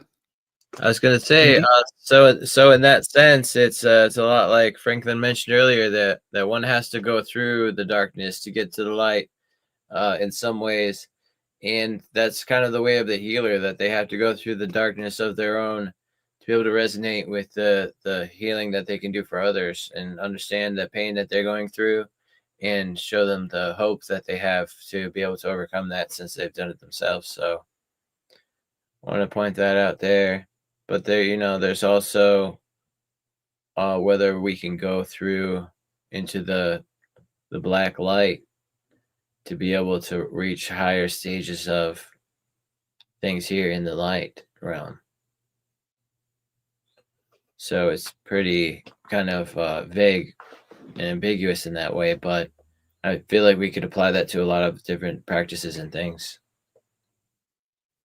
For example, like the hormetic response that's being understood in like training physics and science, where people are working out, they're tearing their muscle tissues, which is damaging to the body, and then the muscles rebuild and become stronger when you're in a warm environment.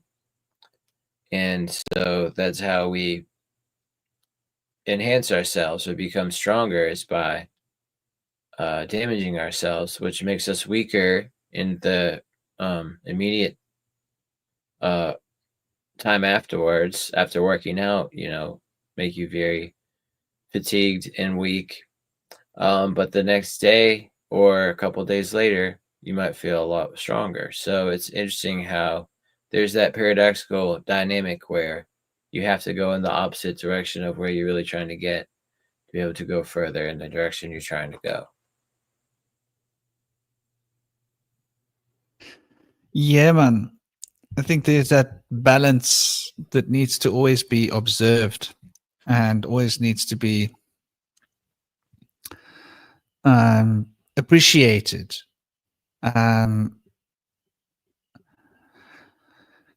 So, like what you were saying, a lot of it I was agreeing with, both of you.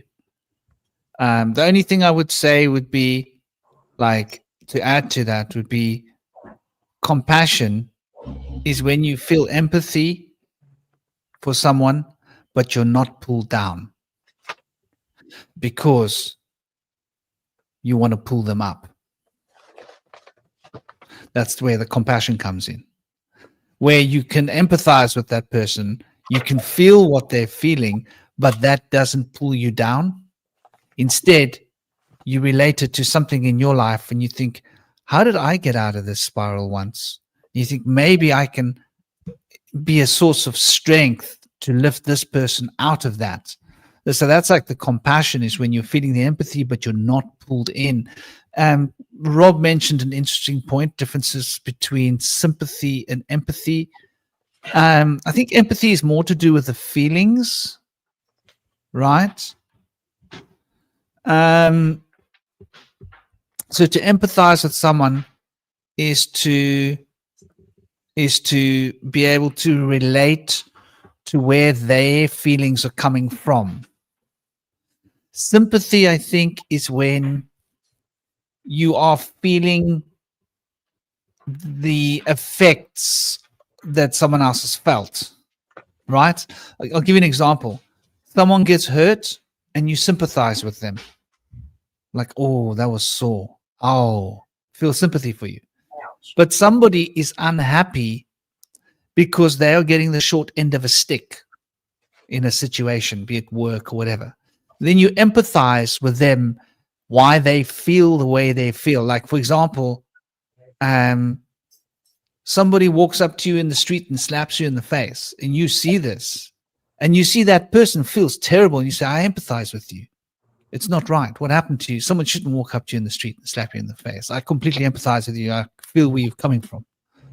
But you would have first sympathized with that person. So sympathy and empathy are very close to each other, where the sympathy is more to do with, I think, the conditions, sympathizing with the conditions that they've suffered.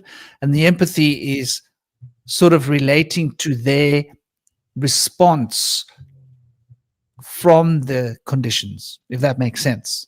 Because those conditions happened, they now have a particular disposition. And now I'm empathizing with the disposition that they have as a consequence of a circumstance. The circumstance that happened, I also happen to sympathize with. Does that make sense? So that's an interesting point of distinction, Rob, the difference between sympathy and empathy. And, you know, I think like these sympathy and empathy, we should probably be talking about sympathy too, because this is something that the psychopath doesn't equate to sympathy or empathy, you know. And I think it's a good that you pointed that out, Rob, because I think it's something that we often lump sympathy under empathy, and we think we're empathizing when we're sympathizing. And sympathy has got to do not with somebody else's feelings. Sympathy is almost a projection, right? A projection of sympathy is like somebody bumped their leg. I'm sympathizing with that because I'm like, ooh, I know how that would feel to me. That would hurt me. But then that person getting angry because they bumped their leg, I can empathize with that because I've been angry before when I've hurt myself. If that makes sense. Yeah, I think you can have empathy without sympathy if you understand human nature really well. I agree with you, Rob. I think it's quite possible. I mean, I don't know if it's probable, because if you're able to have empathy, and you're probably able to have sympathy as well, I would imagine normally, but like that's not always the case. But it's really a fascinating perspective to look at these two, and to look at how that fits into the, you know, the Kali Mata, that destructive aspect of our psyche, and that psyche, that destructive aspect of the psyche, which is really what breaks down connections between people and breaks down connections between different hemispheres of our brain. We could call it what, cortisol, right? That hormone produces fear and anger and all of these stressful reactions. It disassociates. So this disassociation is when we're tuning out of reality, because all the parts are not operating in synthesis. We're not getting the cohesive harmony required to produce the full experience. Sort of like, you know, if you're driving and you can't see behind you because something's on top of the back of your window. Suddenly, you know, something flaps up in the car and covers your back windscreen, and you can't see through your rear view mirrors or whatever, or there's some kind of a visual issue from behind, bright light, that means you can't see what's happening. That would be a serious issue. So in the same way, I would say, you know, it's probably a challenge that we're going to have to learn to navigate in life, all of us, is relating to this inner dark light. I think it's so much a part of our reality that there's always going to be a shadow, and that shadow work is really what the key is. I think this is what the Sufis are talking about. You go into a certain form of awakening, and what you find in the end is your own shadow. And when you go deep into your shadow, you find that your shadow was light. Your shadow was the wisdom of the soul coming to console you and direct you and inform you and give you the momentum of intellectual potential necessary to find some sense of equity. And the kind of equity we're talking about is the equity of realization, to realize where we are, why we are, how we are, and what the conditions are that put us there, and to find the remedy, a remedial strategy towards bringing a state of harmony and re-invoking the force of beauty into our surroundings, into ourselves, in order to find that joy that we lost as children. And I think we've all lost a lot of our joy as children because it's been educated out of us. Hey, teacher, leave those kids alone isn't just empty words, Roger Waters. You got it right then, and you still got it right today. And I think that all of that over-education and psyops mind control techniques that have been carefully hidden and added into the so-called education systems has basically left us all disassociated and fractured to a certain point. And this is probably why we're not able to access the dark light immediately, which is why we have to go through this shadow work of re-associating. In shamanism, we speak about, we talk about soul retrieval. Now, soul retrieval is really essentially shadow work, right? There are parts of ourselves that we've repressed because it was too painful, or because it was too challenging, or we were too afraid, or there was some kind of a negative emotional impulse that caused us to leave a part of ourselves out of the picture of reckoning when we were building the equity of self. And we forgot that part of ourselves. And at some point in our lives, we realized that there's something missing and we need to find true, full integrity, which means we need to reintegrate those parts of ourselves that we disassociated from. And so that becoming a whole, full human being is really entering back into that state that we were as children.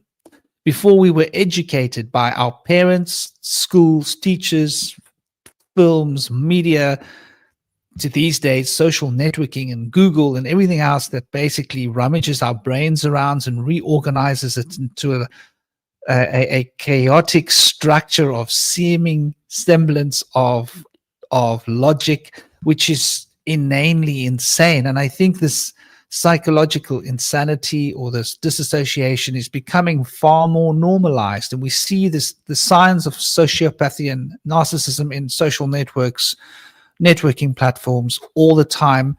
And I personally, I get the impression that this has got a lot to do with this loss of our basic sense of self. And so this basic sense of self, I would equate it to common sense. And that common sense is something that children are so full of. And common sense is quite interesting. It's a sense that's common. It's a sense that we all share.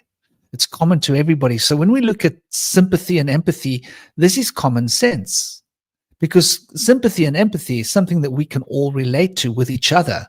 And so where we're in that group dynamic where we are facilitating the connection between each other and the connection to the group, how can we be a functional part of society, and how can we serve society in such a way that society can serve us? To find that sense of well-being, that sense of harmony and joy that we need from life, because without that, life becomes a toil. And the older you get, the more like a baby you are. Aloha. Yeah. Yes, hollow bone Hawk, the disconnection from nature is a big part of the psyops, I think. It always blows my mind how afraid people are of nature in cities. I've met so many people saying that they'd be afraid to go into like a wild and like place with these animals. And I'm like, I don't get it. You know, we've become so brainwashed into living in fear all the time. And but once again, I mean, look at the fear propaganda, right? The news, the arm prick adventure they sent us on in 2020. It was just one big fear campaign. So fear has been sort of pumped into us from day one. And we had to be afraid in classrooms that we weren't going to make the cut, that we weren't going to pass, that we were going to fail, that we weren't going to be accepted, right? That we weren't going to be successful, that we weren't going to make money. One after another, they had a new fear for every different generation, for every age group. So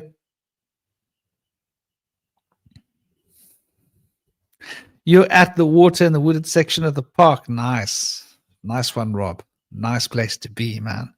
So cool to be by the water. By the water's edge.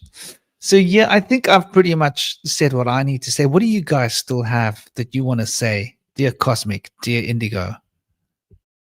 I think I've covered everything I wanted to cover today. What about you, Indy? Yeah, me too. I think I got everything across I was trying to say.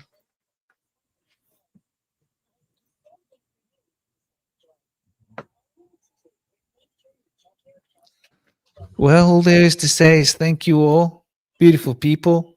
Hope you guys are having a blast. Hope you're not left in the past. Hope you're finding the present through the future fast. I hope you're finding the joy inside that will last. And I hope that you're just going to keep on moving, finding greener grass. So much love to all of you. Hope you got what you came for. Hope you have an absolutely fantabulous weekend. And sending you all so much love, peace, blessings, harmony. Om Namah Shivaya. Shankar Bhagwan Namah. Har Har Mahadeva. Jai Guru Deva Lakabam Shankar. Shiv Shambho. Om Shanti Shanti Shanti. Big love and blessings to all of you. Take it easy. Blessed be. Take it easy, guys. Peace out.